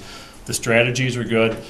The thing that I would like to see done differently next time is there are no actions in this strategic plan. The actions are principles, you go write your school improvement plans and fix this. There's no responsibility of the district office, or there's a little bit of a disconnect there. And I'm oversimplifying, but I would like to see our next strategic plan actually have actions right in it. What is the district office going to do? What are the building principals doing? What are the teachers doing? And it's all together instead of isolating school improvement plans as part of basically the action. And integrated. Yeah. Okay. Okay, any other, Jeff? Well, if the classroom teacher is like the big thing, and we spend a lot of money, and then teacher retention has to be Absolutely. an absolute thing. Yep. And shouldn't we also, and I know we've gone over this 100 times, kind of put it when we hire new teachers, like certain levels of experience that we need to bring them in, if we can possibly do that. Yeah, no question, and that's the other thing that, again, that I'd like to see in the next plan, is an HR component. where does that all fit in to all of this? You're absolutely right. The key to everything we do are those 261 teachers that we have in the district. That's what we all are about. And so you're right, that has to be strategic as well, is in what places, given our budget constraints, do we have a department or a grade level that, okay, is very experienced, so we can here hire an inexperienced teacher and nurture that person, but here, no, we gotta hire someone experienced to shore up that area. That all has to be very strategic as we look at it. We're doing it, we're still looking at those things now, and it's not like we're doing anything randomly, but I think a little bit more formal, process to make sure it all ties in. You're absolutely right. We can't, and you've heard me talk about, having that balance. I've talked about, with budget and areas of trying to meet those with even savings sometimes with that. We can't operate that way, hiring rookies all the time, no doubt about it. I personally do. Yeah, The but experience in every position. if we could afford it, but it is a matter of priorities. You're right, if the ideal would be that we could hire that way and basically be the Yankees versus the Because Brewers. seriously, if we But- spent what, how many years have we spent? We've put an emphasis on culturally responsive practices. Mhm. So we've got hopefully a good chunk, the majority of our staff here. So if we bring in new people, then they're way behind, and then we got to keep. You're right, So and at the that's, end, you're paying more to pull these people up too. the staff development is huge, and that's something that, that's a good example. We talk about the investment we've made in the professional development with culturally responsive practices. That was a priority, and I'm sure it was prior years as well, but definitely this past year in hiring, to make sure that our new hires that we had either had some sort of training and background, or at least understood and were, for lack of a better term, trainable, and understanding where we need to go with that. That's another key piece there. And then if we lose 30 teachers or 20, that means we're paying somebody else's. We're paying to train other people's teachers. Mhm. Yeah. Is this the right time to ask a question about, to the extent that educator effectiveness evaluation process is that a part of this report, or is it someplace else? We were gonna talk about with Another compensation, but I think Not- it fits here too, Yeah, just as absolutely. easily. I mean, it's everything- all after the same this is stuff. everything we do right Right. now, so I think it all fits. Sure. So why don't I kick it off and Sure. send it over to Andrew. One of the things we've talked about, with related to this, okay, in order to accomplish our goals and have excellent instruction, we need, provide the PD, but we need to also hire and have great teachers. And so one of the questions, and Dean, you brought it up a little while ago, about kind of not even so much the accountability, but how do we know where our needs are and shortcomings? Does educator effectiveness play into that? And doing it right, that is how we know where we have. And the whole purpose of educator effectiveness is growth for the teacher, as a reflective model. And so, so one of the things that we've talked about with the compensation and trying to identify teacher leaders and our master teachers and distinguish and so on, is it's not directly that a score on the evaluation is going to lead to that, but indirectly the same things that we're talking about that are make highly effective teachers, will come through in that. And I said I was going to turn over to you, so I'll stop there and you can pick it up where. Well, Susan, you asked about next steps and what do we look at in the next time round, and I think one of the things on my slides was being able to do a better job of really clearly connecting what are the practices we see in the classroom and what are the results of those practices on student learning outcomes. And I think we've made some steps towards that, but we don't have anything systematic yet to do that. And I think the educator effectiveness piece plays into that. From the standpoint of growth, professional growth, and really being focused on a teacher, a group of teachers understanding those very questions. So what is it about that we do as a group of teachers that helps early literacy outcomes, or helps reading comprehension in older grades, or helps with writing in whatever grade? So I think that's really important. I think the other thing that's very helpful, because it is an evaluation process, is the fact that everybody who's an evaluator now has to complete a certification training in order to be able to conduct the evaluations, which introduces an inter-rater reliability piece to the system that wasn't there before. That's a big change for the system. Right, yeah. That's a big change in the evaluation system, and I think a positive one. So, everybody, I evaluate teachers in the district. Scott does, all the principals do, of course. Deb Lyons evaluates teachers, and we've all been through that certification training, and then we have to stay on top of that and recertify every so often as well, so that we're assured that we're meeting a benchmark of Well, that seems to me, analysis it as tells well. me whether you have excellent teachers, really above average teachers, good teachers, and so forth, kind of you could maybe grade them on that Danielson scale if there's a scale. Does that get at the kinds of variables, though, that you're talking about in terms of closing the gap? Yeah, I think it does. Sure does. It doesn't seem to me there's a closing the gap thing in Danielson, but are there factors in Danielson that would lead to the closing? Yeah. One of those pieces that's, Danielson describes a variety of instructional practices that are observable. The SLO piece, which is student learning objectives, when those are written around closing equity gaps, that's where those things come together. So I have a classroom, for example, a third grade classroom. Let's just use that as an example. And in that classroom, I noticed that there's an equity gap in reading level for students of color. So I'm going to, as the teachers, make that the focus of my student learning objective, and I'm going to look to instructional practices like questioning and discussion techniques, flexible grouping, and deep understanding of content, for example, to get at that gap.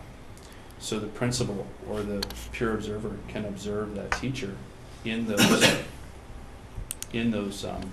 Danielson indicators, and at the same time look at, well, what are the results for the students population that we're focusing on, where we're really attending to good discussion question techniques, good assessment techniques in the classroom. What are the effects of those things on the results for this particular group of students? So I think that's where they come together in terms of, does a Danielson capture that? Well, it captures part of it. The other part of it, I think, is in the assessment results that we look at. Is there enough variation? My own personal hunch is that evaluation scores are probably high based on pre-Act 10 and general culture of schools and that sort of thing. And it seems to me if they tend to be high, I don't know what that tells me, but the other thing is there's lack of variation.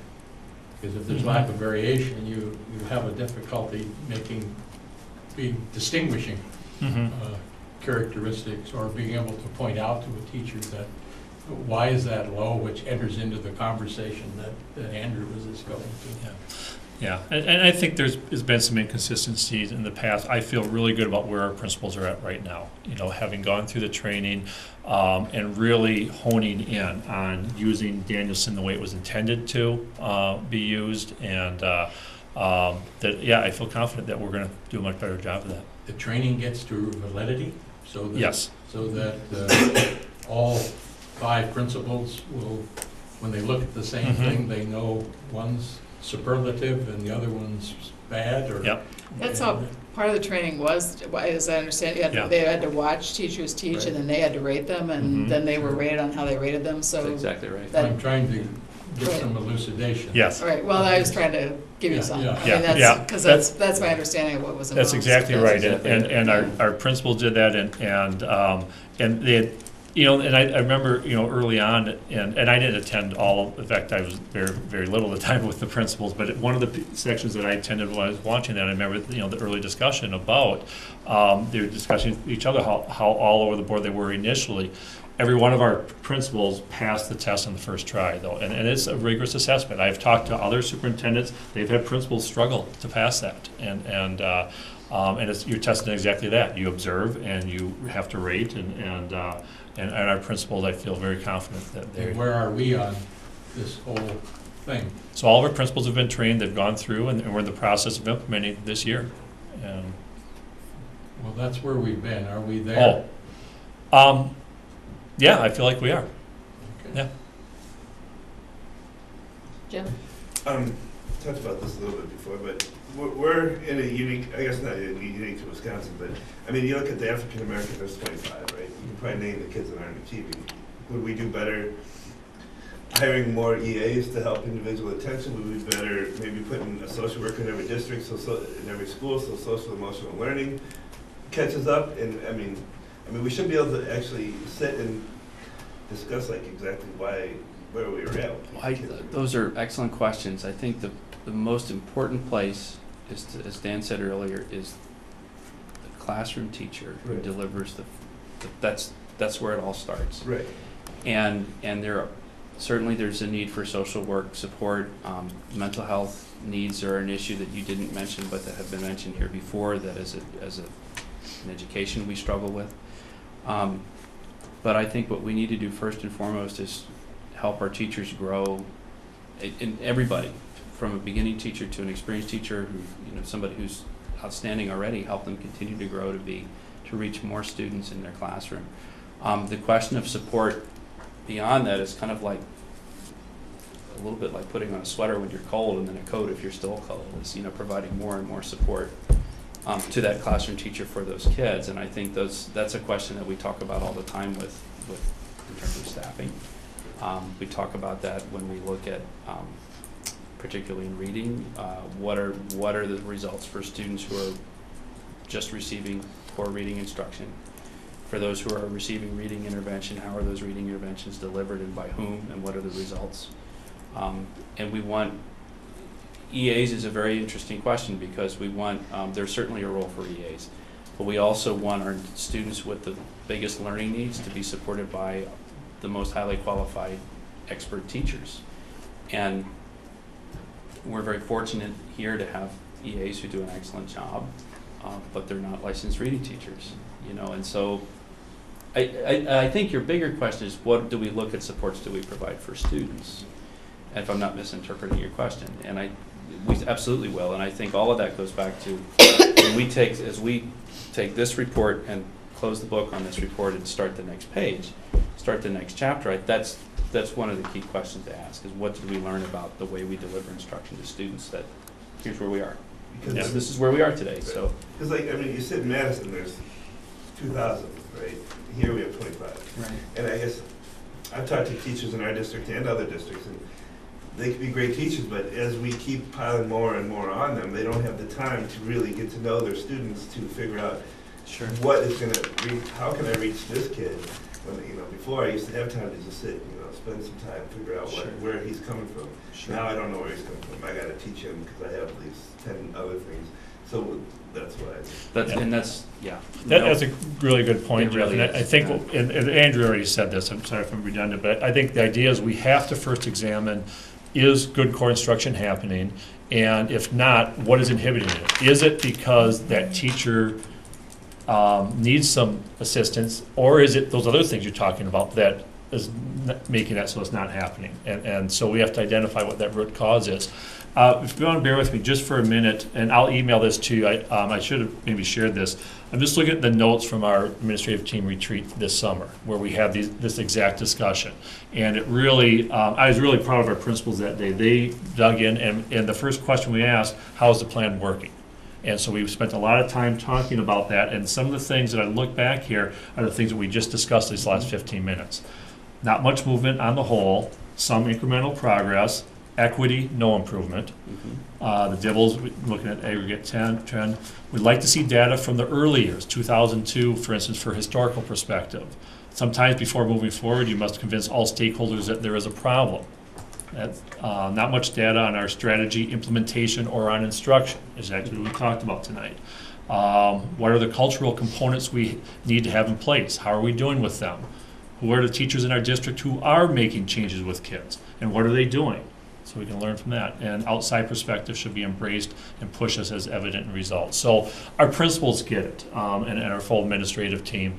And you raised great points, and I'm really confident that this next plan, as Andrew just said, okay, we're going to take this, we're going to build upon that, and we have a great foundation in place.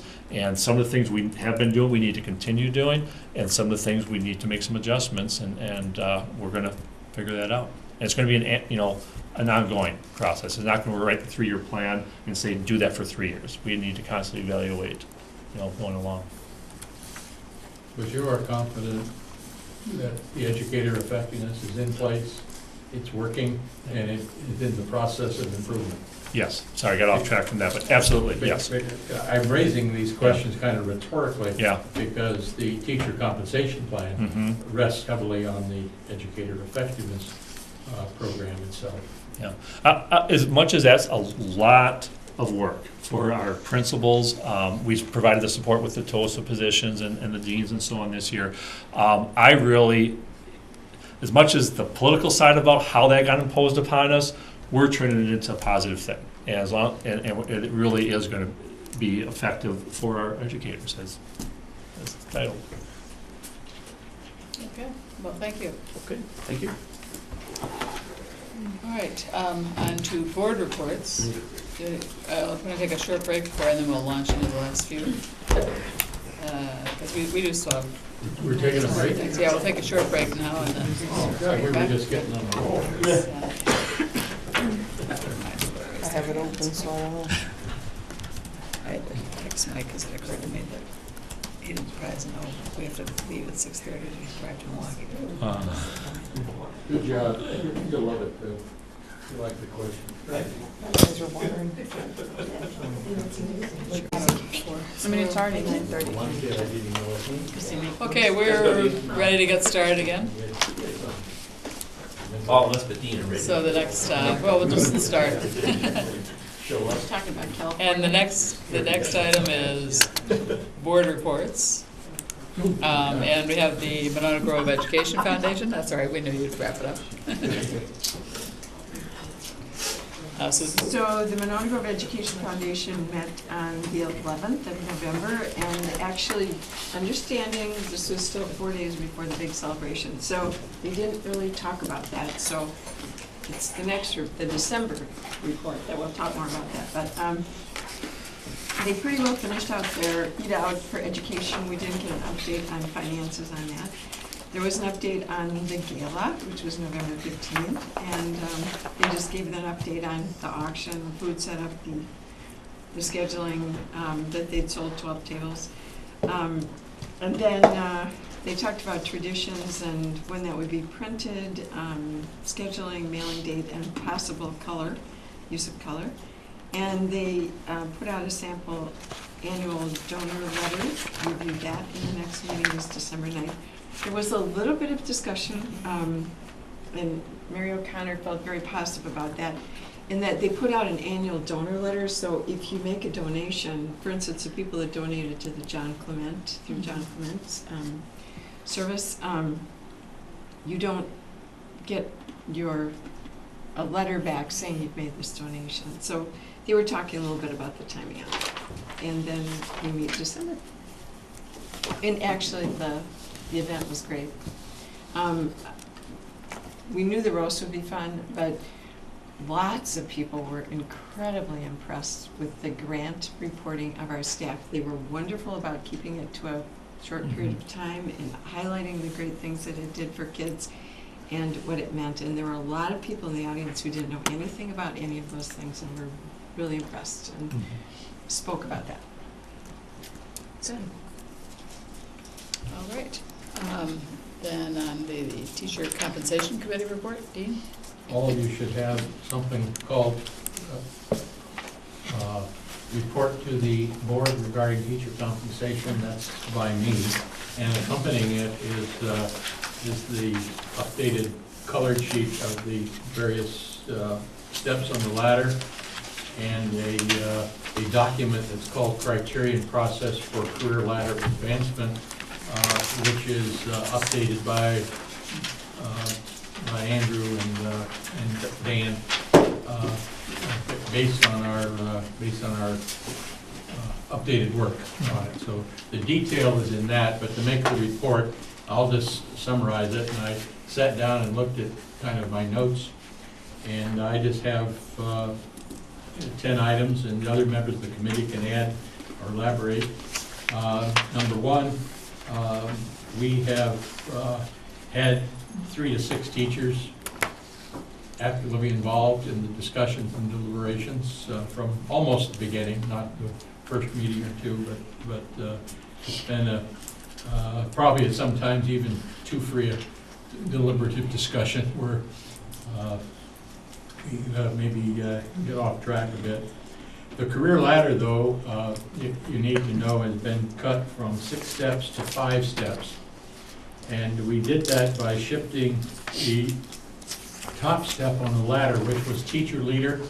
At this point, we're just kind of thinking of it as an additive. It may not be an additive per se like the other ones, but we simply found that since teachers in the professional level, the master teacher level, and the distinguished level would all qualify for that category, that they would all have to have leadership qualifications, and there would be openings that would be labeled there. And we felt that it didn't justify the 6 steps in terms of added criteria or standard and that sort of thing. So we have the 5 steps, which are, as you see them there, mentorship through distinguished teacher. And the career ladder, throughout the career ladder, it's fully integrated with the state licensure standards under PI 34, the educator effectiveness, the evaluation system, and Monona Grove School District and state professional development requirements and expectations. So it's integrated those 3 factors throughout, and it manifests itself in various ways depending on the step on the ladder and so forth. 5, the committee has established standards for entry and maintaining it for entry onto each step of the career ladder, including requirements for licensure and academic degrees, professional development, and teaching effectiveness and leadership. Now, some of the next items that we have on getting on the step and the advancement are elaborated on the document put together by Superintendent and Andrew here, based on our last meeting. We also have established an advancement process on the career ladder that ranges from an administrator recommendation to the superintendent in steps 1, 2, and 3, which are not fundamentally different from what they are today, to a review panel for the master and distinguished teacher in steps 4 and 5. We expect that the review panel establish standards of evidence for advancement on each of the steps on the career ladder. And Dan, if you want to add anything to that one on the career ladder, on the review panel, but I think we're roughly teaching of administrators, teachers, representative group appropriately at the time. But Dan has said that he would work with staff and that sort of thing to come up with the composition of the committee and how it might work. 7, the compensation committee has recommended that teacher evaluation on leadership criteria that is measured in part by Danielson 4D. That's one of the Danielson measure. Be enhanced by an additional Monona Grove School District set of leadership criteria. We had, I think the best example of that, we had principals in one evening and asked them to suggest leadership factors that they would value in teachers in enhancing instructional program and progress in the district. And I think those contributions were much more valuable, I think, than the 4D and Danielson, which was a little skimpy along our lines of thinking. It's necessary to have Danielson 4D, but not sufficient. 8, we have recommended the teacher leader be retained, but something like an additive with the revised and enhanced job description that will allow the position to function as a coach, mentor, advisor role, and not in line and staff administrative role. And I think we've had, on occasion, some discussion of how that how a proper job description there, and not getting it into acting as an assistant principal or acting as simply a conduit for teachers to the administration, can compromise the purpose of that role in the long time. 9, the Teacher Compensation Committee, thanks to, I believe, Nicole and Jared, established a list of districts from which to base its comparable minimums, midpoints, and maximums. And that leads us into the number 10, is where we are today. Verisight, the consultancy to the Compensation Committee. Let me pause here. We started out with Rena as a consultant at the first meeting or two. I think it kind of kicked us off, but I think she and we realized that we probably needed to work with ourselves for a while. And now we've gotten to the point where we wanted her to come back in and critique our model, one. That may be done or not done, I don't know. And the other thing, I was very pleased at, 3 or 4 weeks ago, where she came in and, Jared, and maybe you can comment on this, but basically she's taken our salary system and all of our teachers and their degrees and years of service and integrated it into a career management program, which I think will prove useful in plugging this in. You still, I think, hold that feeling. So to some extent, we have a beginning database, which I think that we can manipulate, and it is something that Jared, I think you and Nicole will have use of this when we finish. So we have every teacher in there. What other variables? We have years of experience. We have degrees. And then the tier. And we'll be able to put them into the tiers, and we can quickly, if we change variables or anything like that, we can quickly move them around. And if we maintain that database, which I'm assuming that we can, it will be an extremely valuable contribution to our HR and salary calculations and contributions in the future. But our next meeting, we will be integrating that database into that colorful model that we have, and we will probably be at least getting everything into tiers 1, 2, and 3, and probably not making any decisions on 4, at least 4 or 5, because those will have to have some kind of a summary review of some sort, or review process in place to move there, and how fast we move, we have to decide at a later date. Did I cover most of the points, you think?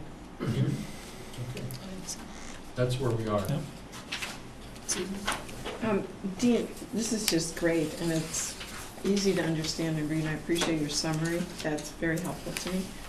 And number 6, when you talk about a review panel, have you discussed and kind of put together some guidelines for the composition of the review panel, 1, and then 2, the criteria that they're going to use? Because a critical piece of this is that this moves forward consistently with every single teacher that comes in through that Right. level.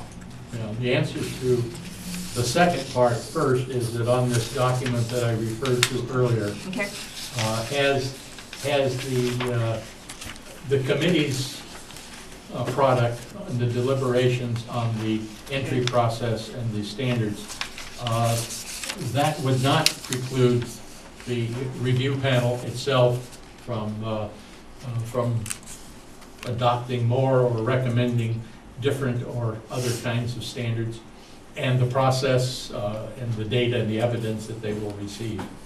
Would And you can see on this page, This is great. there's some information on the possible makeup of the review panel also? Yeah, yeah, Okay. that's helpful, thank you. I Does that haven't help? seen it. Yeah, that's helpful, because I For the master hadn't teacher, seen this material. 8 so years this of is great. experience, district approved, master's degree, satisfactory performance on each summative evaluation. Now, what that satisfactory means, I think at this point, we're certainly leaving that to the review panel to, I think of it more as more than C+, but that type of thing. Evidence of exemplary teaching practice, that word exemplary will need some operational definition, and/or leadership with an emphasis on exemplary teaching or leadership in teaching. And then when you go to the distinguished level, you'll see the teaching, but with additional greater emphasis on the leadership factor. And anybody in category 3, 4, or 5 can be a teacher leader, a TOSA as we currently call it. I think that should answer it, Susan? Yeah, generally, but I just think it's gonna be really critical, and maybe that piece will need to be defined more specifically. That's the plan. Just because of the need to be consistent. We Mhm. have to make sure that. And then the only other question I had was in number 10. It might be helpful, and that may be in this report too, I just haven't had time to look at it. You're gonna build the database with all the current teachers included together with essential information, years of service in our district, degrees, credit licenses, and more. You listed age. I just want to caution us against appearing to be discriminatory on that basis. So it's there under number 10. I see it, and I'm not sure it should be there. I think it should not be there. We should cross that out. I'm just asking. Good catch. No, it should not be there. Oh, the age factor? Yeah, age should not be in there. Years of service, okay, but. In fact, I think Nicole reminded Yeah. us of that in a previous discussion this week, too. Yeah. So I read it right. You did read it correctly. Actually, I was aware of that, but I just wanted to make sure that the board was reading. Fantastic. And catch that. If you would have given it to me ahead of time, I would have sent it to you before I got here. Not brought it up here. And then. I didn't want to have my dinner interrupted, so thank you. Yes, it's true. And then, again, this being a piece that it'll be nice to know what's included in that database. So as you know, as they put it together, if you make the list of the pieces that are in there, that would be great. Well, we have, it's been put together at this point. Okay. Whether we want to add another variable or not would be up to probably the committee to request of that. Yeah. Jared, That wasn't. did I capture all the variables here, other than the error about age?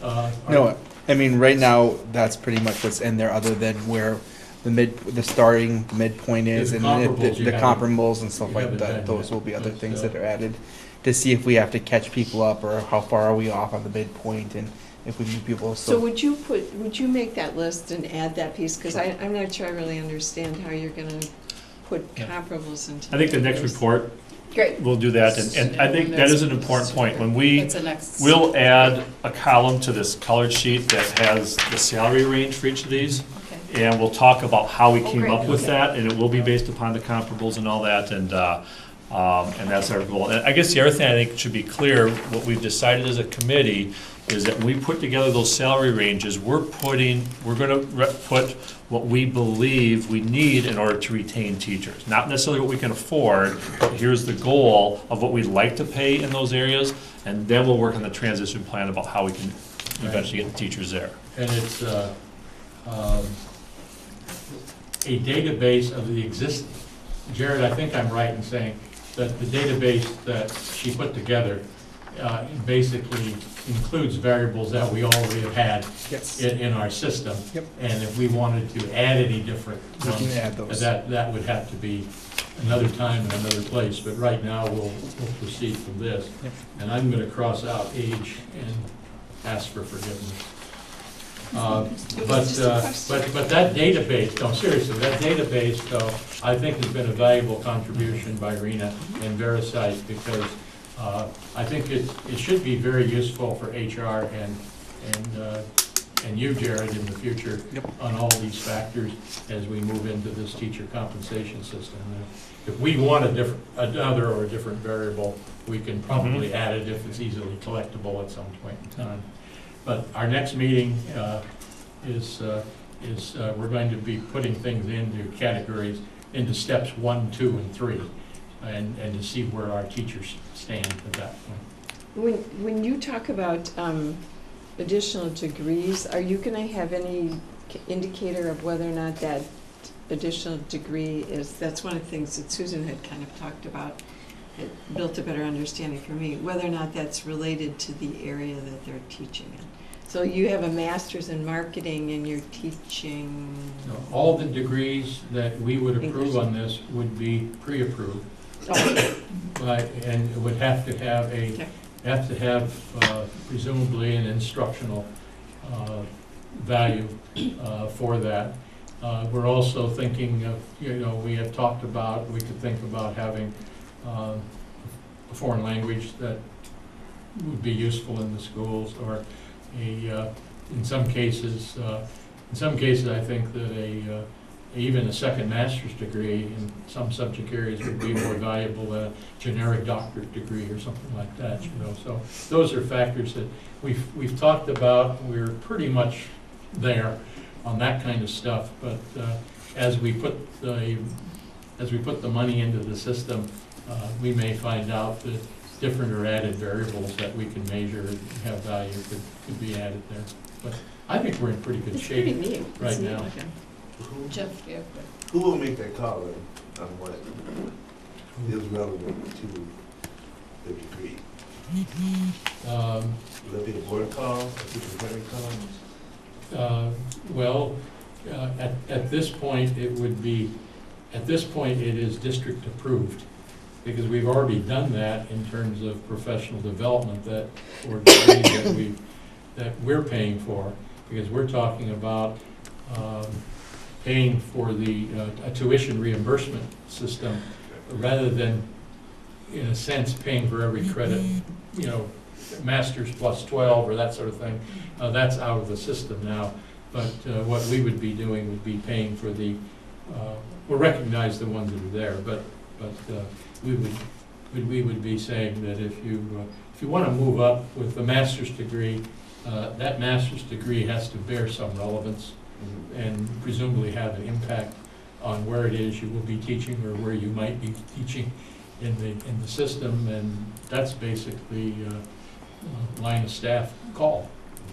Yeah, and I say the board's role is certainly to establish the criteria that we're supposed to use, and so that's why I think the more detail we can get in this, so the plan is approved by the board, and then the implementation would be myself, Nicole, the other administrators. Because I can see a big gray area for certain. Oh, absolutely. I mean, so I think as much as we can try to narrow that, I would certainly appreciate that, having that criteria, and so that's what our goal is, so it's not so subjective.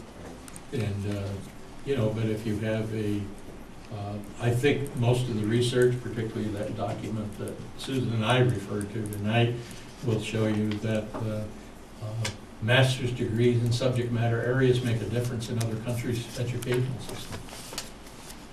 And I've argued in the committee and elsewhere that one of the deficiencies often we have in middle schools is that we have 1-8 licenses without subject matter degrees, where often we might have better need for someone who has background in math or science or social studies or something like, not necessarily everybody, but if you want that balanced staff that Dan was talking about, that's one way to, rather than to purchase one from the outside, you may want to grow one from within through that process. Well, somebody's a good teacher already, it might be cheaper and better to pay for that master's degree or a great part of it or something like that. I think that's, and we didn't quite talk in those words, but I think we were thinking along those lines. Anything you want to add, Peter, or Susan? No. Sounds good. Yes. Thank you for the questions, though. They're good ones.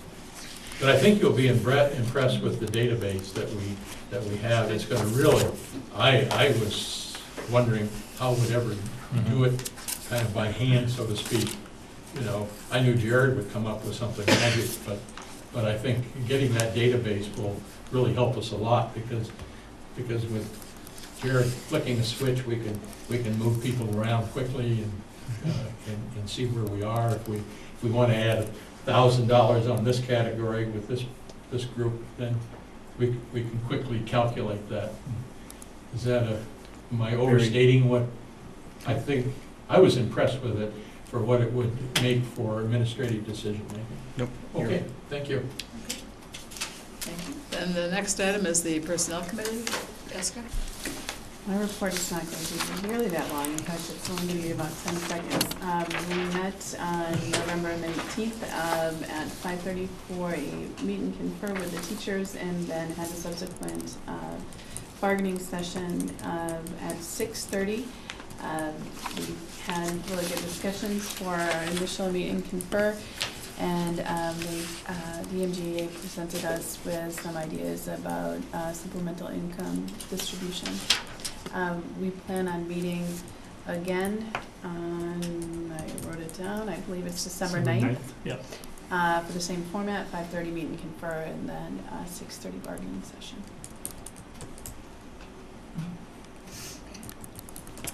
All right, then on to, Susan, I Yes. just want to say that I really appreciate that, as a board member, that you've done that meet and confer session. You had scheduled one that, you know, it said they were going to talk about the handbook and some stuff, and so I thought, oh, there might be policy issues there. And I went and listened, and it was just an excellent opportunity, and the committee treated everyone really respectfully, and doing that session ahead of time was Yeah, just for future. it's a nice format. It's a nice format, and it's really nice. The other thing you did was you had put together, I think it was for your committee, the comparables. We actually did not. The MGEA gave us They gave you nice, some. Where did somebody the had already, compensation committee did has. compensation put those up?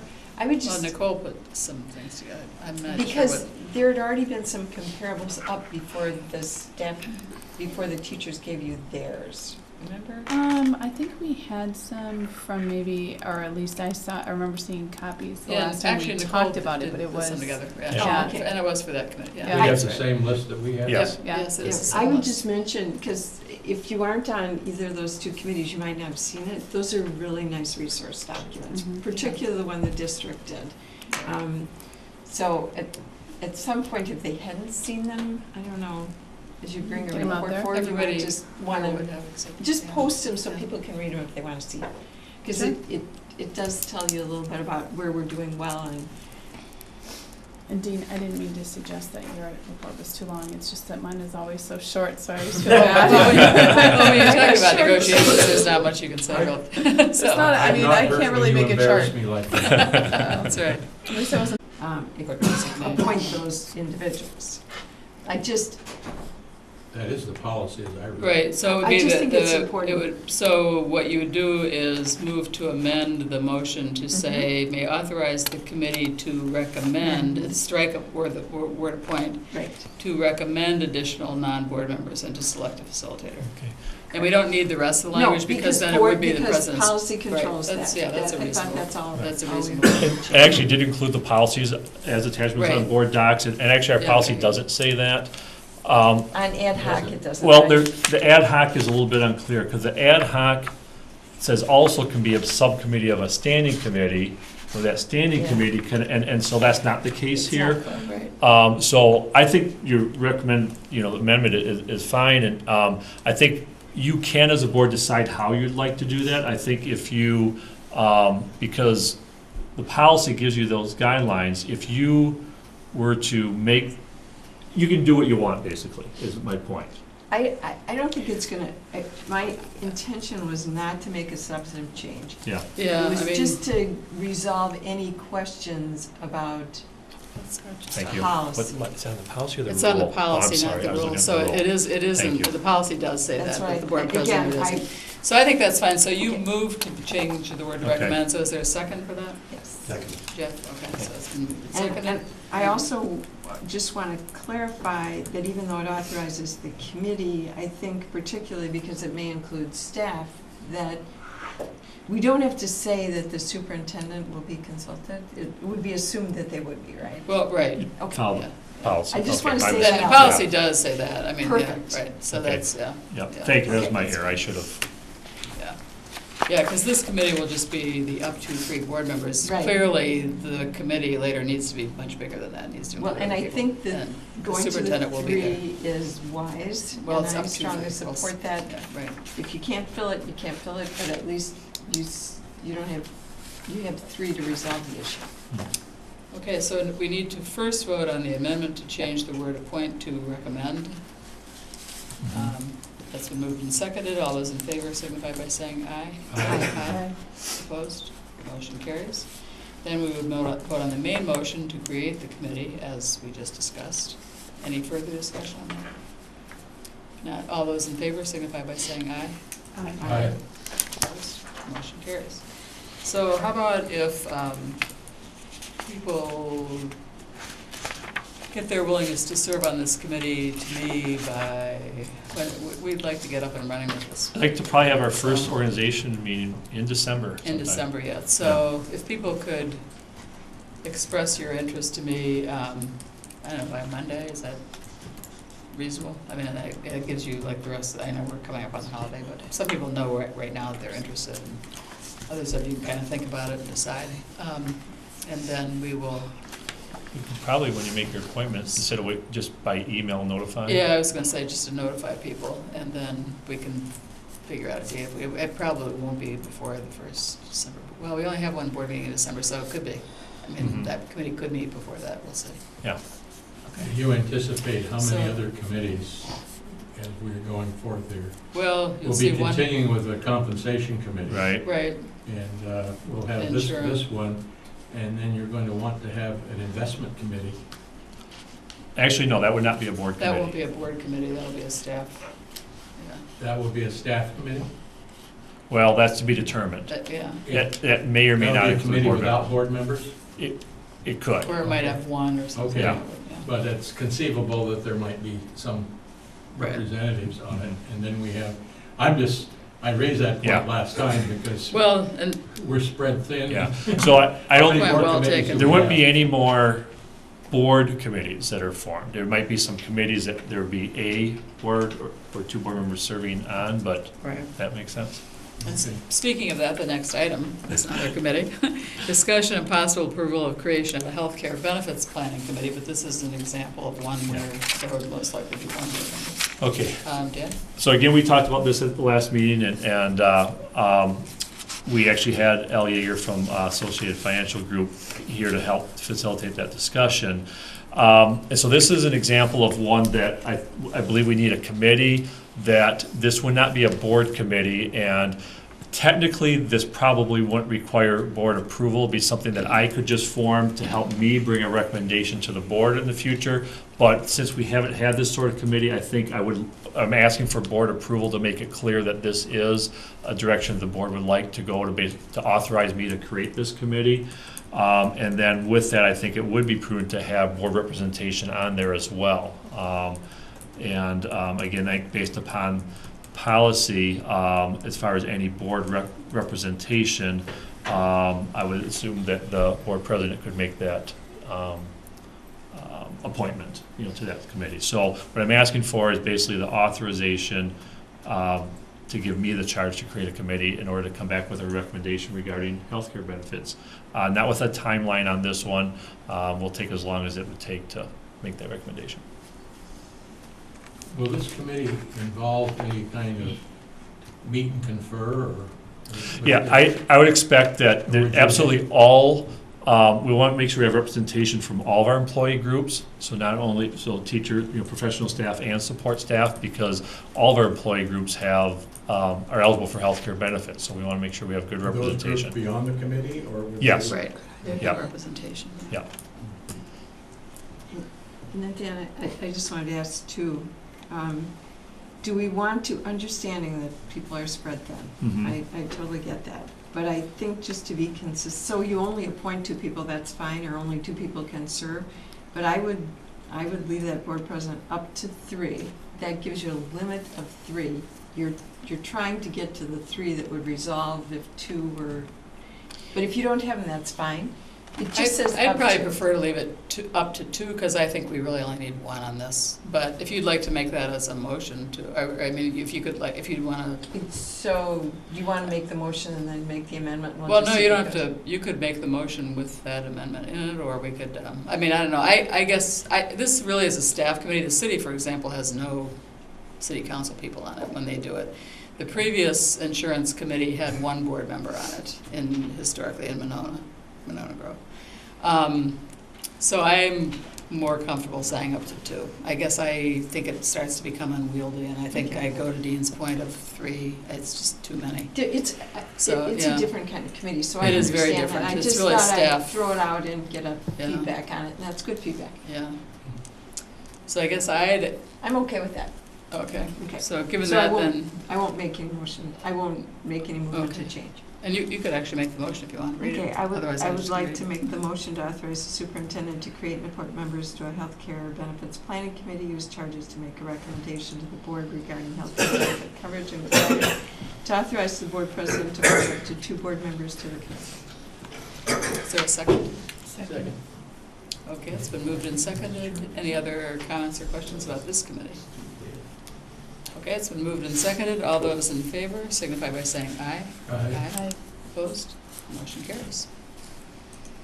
Then the next item is discussion and possible approval of a service fee agreement with the Associated Financial Group for healthcare benefit planning. Okay, and so our recommendation is that the board does approve the agreement with Associated Financial Group. And then there's a memo on there written by Jared that outlines the rationale for the recommendation. Again, this is another one that technically doesn't require board approval, but I want to make sure that the board is on board with this, and because this is the policy, and this is something that's going to change. Our policy committee is working on it, but our current policy talks about there's a limit, but also it's really based upon when we need to go out for competitive bidding. And this is not a case that you'd want to do competitive bidding. We do certainly want to look at other firms and so on, and Jared outlined some of the things that we looked at when we did look at other groups that do this work. But the dollar amount is not really the key here. They're all very similar. It's really more the service that they provide. And so I think the highlights of that are that Associated Financial Group that works with majority of Dane County districts and CISA 2 districts, and that's just critical in the healthcare, where Dayton County is so unique compared to other parts of the state. Having someone that has that experience is really important. We checked a number of references Jared mentioned in his memo, and very extremely positive feedback from everyone that has worked with this group. All right. Jeff? Why wouldn't this fall under the competitive bid? Because it's Because part of a competitive bid isn't just money, it is. Right. I mean, as we found out with the busing service. Yeah, and there's some, and I apologize, I didn't add the policy to here, but the policy talks about that is not required when there are special, you remember the terminology? Special performance agreements, contracts or special service performance Yeah, which would, exactly what this is. You almost put it under anything. Well, the purpose, and that's why the policy is poorly written. We need to rewrite the policy. The purpose of this policy, I think, was more the idea that when you're going out and you're purchasing something that's really expensive, of course, where competitive bidding makes, sense, and to require, Jared to get those bids. Where the services it's not just about the money. So like I said, I think in the future we'll clean that up, and that's why, even though the policy, there might be a technicality there, we want to bring it to the board here, and make sure we have that. I had the impression from the discussion before that you're kind of seeing this as a special case, that there aren't good competitors that trying to. Oh, there are. I think the idea, as opposed to doing a formal RFP and asking for bids, we know what they all charge. And so we did look at others, it's just the process in looking at that. It's different than a construction contract or something. Yeah. Susan?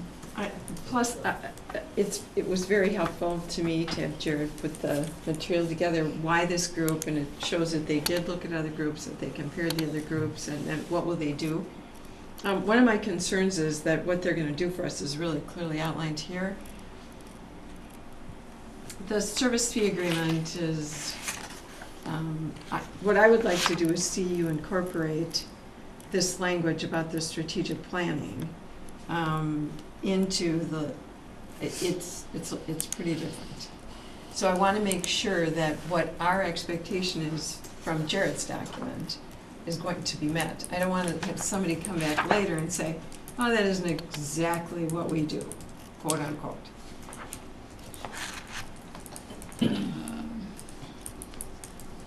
Have you discussed? I thought maybe the service agreement would have been updated, Well, because Jared's document is excellent. It's But excellent. some of these, the things in Jared's document are things that he talked about, right? And in the service agreement, That's why I it was- does have a thing on, I mean, are you looking at that on number Yeah. 2, the strategic planning? Yeah, and it where it says, lists all so the for things. instance, Jared says, identify and collect pertinent data to assess the district's internal environment to determine crucial area focus. Data reports will be analyzed since it's the development plan.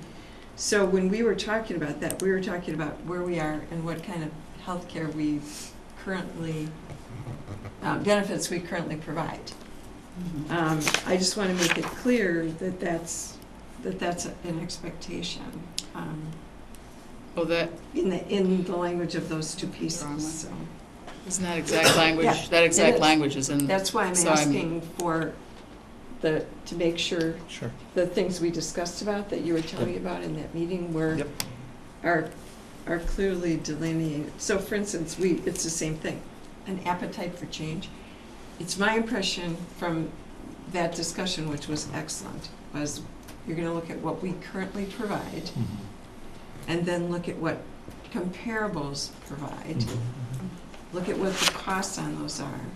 And ultimately, you would look at, can we provide better health care benefits for less money or the same amount, right? What do you mean? So what does determine the appetite for change? Well, that's in both documents. That's why I'm not sure. Well, I guess what I should If have you're saying you wanted to was reflect Jared's document, there it does. should be, I guess I was looking for a little more clarity of the, what the planning process would kind of look like. Is that in here? In that? No, the specific planning process isn't in the agreement, it's in Right. some of those PowerPoints that he brought. And I did, I guess that I mean, was it's my not piece of reflected, it. and this is like he explained, this is their service fee template that they just pretty much share with everybody, but based on the PowerPoints that he has supplied us, and I did share with him this memo, and he concurred via email, so I do have some written documentation. You've written Yeah, documentation that that via concurs email that with he read through this and said this page is, to this section, what it will look like. so yes, yeah. Okay. No, That I was the completely piece, I'm understand, sorry. because it's not in the service agreement, Right. but this is just a boilerplate, you know, they do with every district, Okay. unfortunately, with a lot of large firms that do that. Jeff? Okay, I see kind of what they're doing here, I think, what Susan just said. But my question is, if they're already doing this with 1, 2, 3, 4, 5, 6 other districts in Dane County, why do they need a year to do that with us? Isn't that something they can do in just a few months? I think that the biggest part is that we want them to involve the health insurance committee, and they give us the year because we want to make sure that we don't rush through the process. We want to make sure that as we look at everything, that they have the comparables already, because they're working with majority of, that's not going to take the time.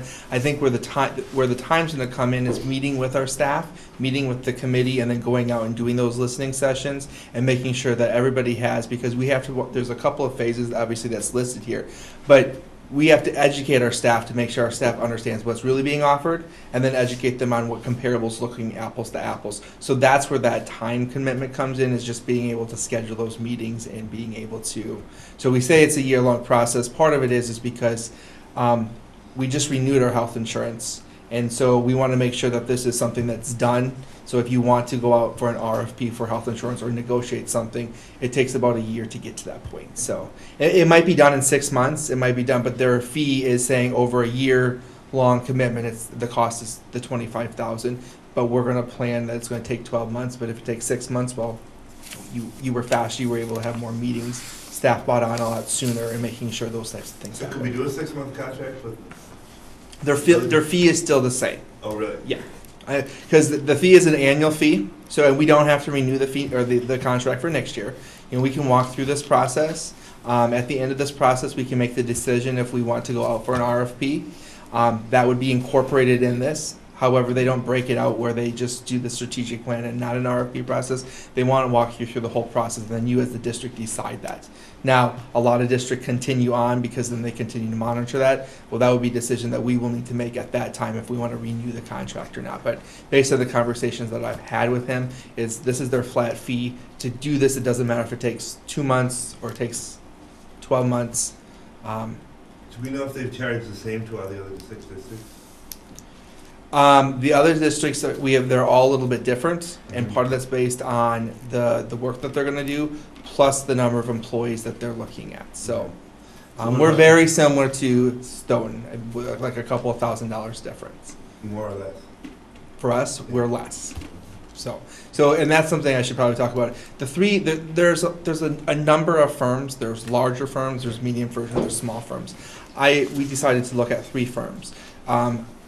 Not going to name them tonight, but the 3 larger firms, obviously, one of them does not have a strong presence in Dane County, and health insurance benefits, you need to understand what your market is.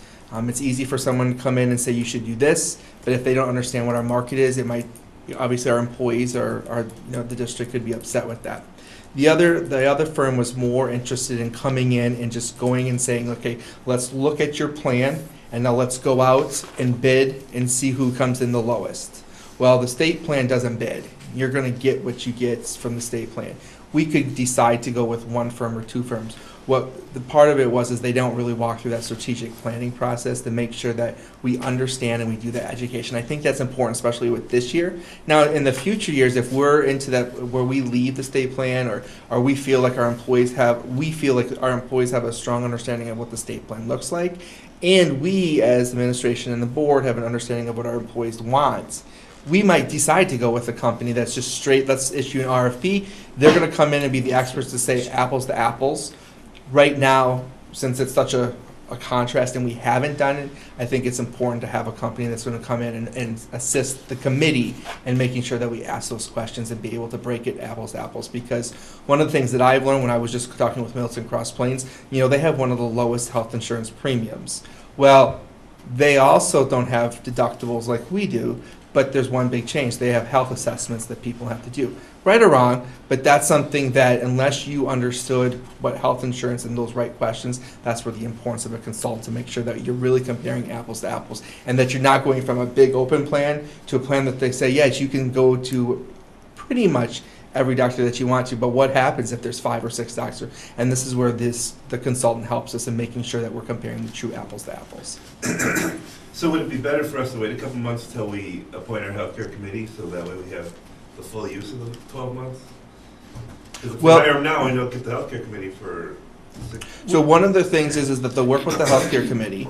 The other part of it is that they are going to do a complete audit on our Affordable Care Act. And so that will be the first thing that they do in December. So as soon as that they'll start right away. And then our first health insurance committee will probably be in January. But prior to do that, Elle will come in and Associated Financial will come in December and assist us in making sure that we get a true cross-section of staff. So we'll start immediately, and I know we have a lot of things going on and there's holidays, but we'll truly start in December. And so you always have that first month of planning with administration for then the first meeting happening in January. So really, when you look at a 12-month contract, you're really looking at physically everybody being fully functioning for 10 months. And then, now ask you about the fee, because like our search firm, our superintendent search firm was like 20, and we said, we'll do it for 18, and they said, okay, 18, it's great for us, but anybody that came after us, there's no way I would pay 20 if I came after us, right? Right. Yep.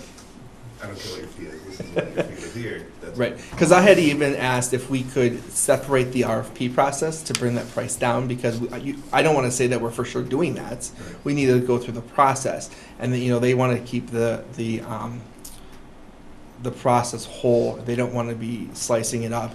They let the district make the decision on how you sort of want to work through the strategic plan, but they don't want to say, okay, if you take this out and then all of a sudden you do all this work and then you decide to go to RFP and you decide that the RFP is with a different company, which is fine, but then you're not happy with the health insurance, which company do you really blame? Is it the company that walked you through the strategic plan, or is it the company that walked you through the RFP process and compared apples to apples? So I mean, I see that part of it, but then after that, it's just a 1-year commitment and we can choose after that. I don't want to be at the WASB convention and sitting with somebody from Milton, we already paid them 18. Right. Wait a minute. But a lot of it is that you just make sure, we have to make sure that we understand what their process was and how many staff that they have. And, you know, in both of all the firms do a flat fee and a percentage. The percentage is based off of your health insurance premiums. Where that comes into a very beneficial is if you were not part of a state plan where you had the ability to negotiate with the health insurance company. Those are important because it's their goal to lower that, so then obviously you're working with your consultant. Where right now we have a fixed fee because we don't know the direction that we're going to ultimately go. And then that's the other part is if we decide to go forward, we might choose to go with the percentage of our health insurance premiums versus the flat fee, and that's where we'll balance that out. So, but you could come across someone saying that they're paying lower. We just got to make sure that we understand what their process was and if were they with this plan or this plan and what we're asking them to do. So I hope that answers. Okay. Well, and Jared, would you just clarify, so the fee includes these duties? So I know I wasn't as clear on the previous consultant when we actually bought the service that there was a limitation on the time of one of the individuals that was going to work with us. So I just wondered if there was anything involved with this at all. No, not at all. He's just going to come in and do the work that needs to be done. It doesn't matter. Okay, there's no limitation on. Right. Okay, Yeah, super. good question. Yep, because we can have Just 3 or 4 checking. meetings a month and it's not going to limit us. Yep. Okay. Okay, could I have a motion to approve the service fee agreement with Associated Financial Group as presented? Is there a second? Second. It's been moved and seconded. Any other questions or comments? All those in favor signify by saying aye. Aye. Opposed? Motion carries. Then the next item is discussion and possible approval of district membership in the Wisconsin Alliance for Excellent Schools.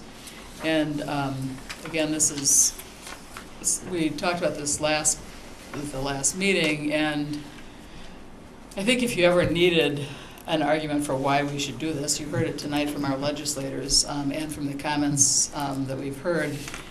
They commented on the need to find other board members through the state to work on these issues, to educate the public, including our own parents and staff, on these issues. These are the kinds of things that the Wisconsin Public Education Network works on.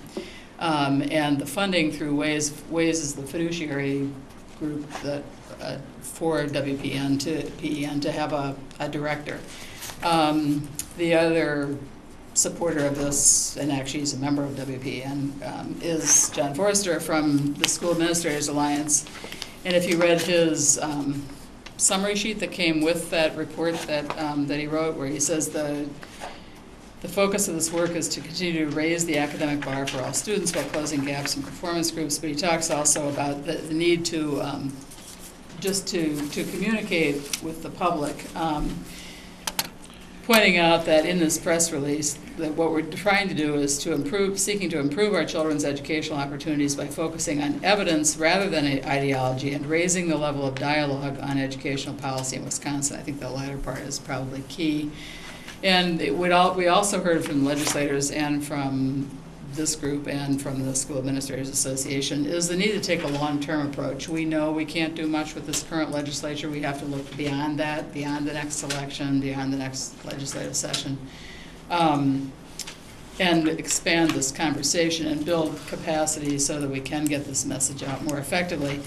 If you look at how the referenda did in the last election, there is a disconnect between the values of people in the state and the votes that they cast, and whatever the reason is, it's something that we have to work on, I think, on solving that issue. So I guess, and we do have an administrative recommendation as well, I would ask for a motion to approve district membership in the Wisconsin Alliance for Excellent Schools. Second. It's been moved and seconded. Is there any further discussion or questions? Okay, it's been moved and seconded. All those in favor signify by saying aye. Aye. Opposed? Motion carries. And the last item is discussion and possible approval of Board Policy 462, Technical Excellence in Higher Education Scholarship. This is the scholarship Susan mentioned earlier, and Dan. Okay, this, just real quickly, this is the second reading, we discussed it at the last meeting, and there were two very minor revisions that were made based upon the discussion. Well, one is actually a major revision. We talked about eligibility, and based upon the board discussion, we're recommending that the student must be in attendance for only 3 consecutive semesters as opposed to 7. And then the other one is just to clarify, as far as who will develop the criteria, we added the term superintendent and/or his or her designee. So otherwise, it's the same policy that we had last meeting. All right, so could I have a motion to approve Policy 462 as presented? So moved. Is there a second? It's been moved and seconded. Any other questions, comments? All those in favor signify by saying aye. Aye. Opposed? Motion carries. And we have no new business. Next meeting is our workshop next week, December 3rd. Yeah. At 6 o'clock, right here. And we plan to have food at that, so, okay. Yes. So it goes with workshops, I Yes. guess. Food. 6 o'clock. 6 o'clock, next Wednesday, Yeah. December 3rd, Yeah. is our workshop on strategic plan. Really? Yeah. Susan? Yes. I have a question, if I could direct it here. We got online today from Heather Meyer, the notice to employees, opportunity to make elective deferrals to the Monroe Grove Education District 403B plan. And these would be payments that they would be making into Mid-America, right? So this is, yes. This is probably a required Yep. type of thing you have to do. Yep. The only, and this is based on a little bit of education that I've done, as I've told you on my own on this.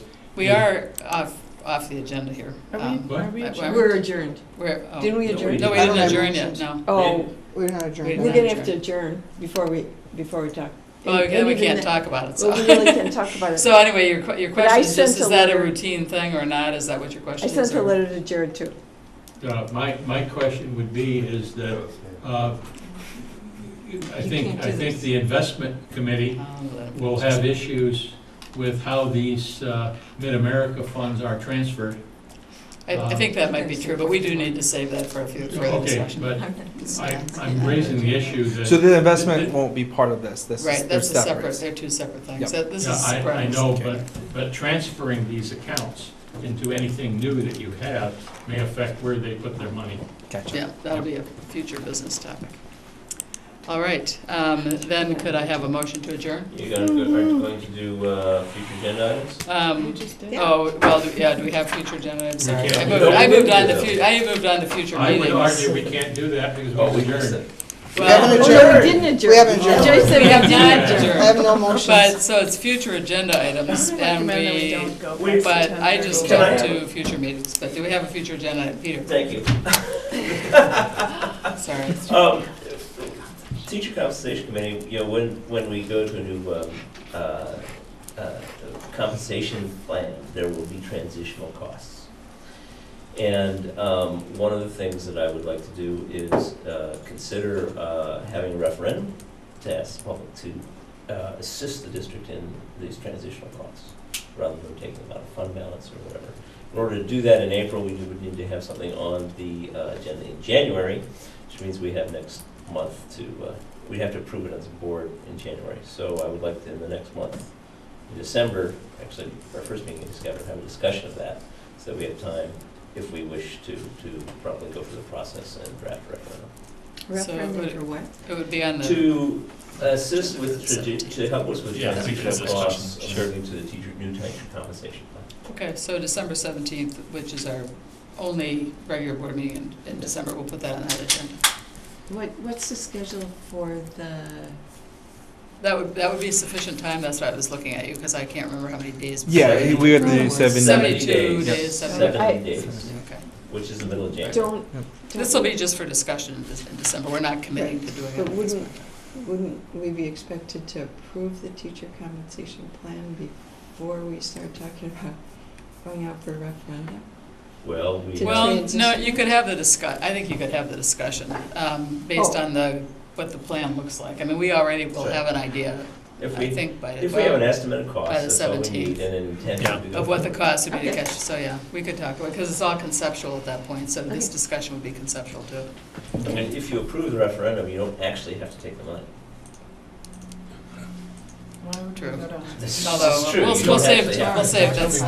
All right, No, but the So- point is, if we don't approve the So- plan, we don't Discussion have on to the take the money. 17th. It doesn't Okay. take a minute. Yeah. If you don't have the referendum, you'll never have the money to We do could also it. wait and see how it works. You can always turn down the money if we don't.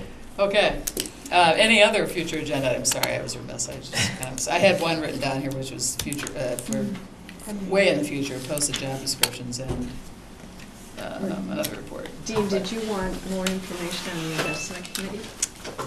Well, that I don't think would be, I mean, let's just wait till that committee gets, I mean, I don't see that as another discussion item at this Okay. point. The investment committee, I mean, Okay. I that's, just thought he had questions, and so I thought, put it on there. he does, but it'll be on there when it's ready to come forward Okay. with a recommendation, right? All right. Which probably won't be December 17th, but maybe it will be. I'll let you decide. Okay, maybe. All right, now, could we have a motion to adjourn? So moved. Is there a second? Second. Okay, it's moved and seconded. All those in favor signify by saying aye. Aye. Opposed? No. Motion carries. Motion carries anyway. Well, that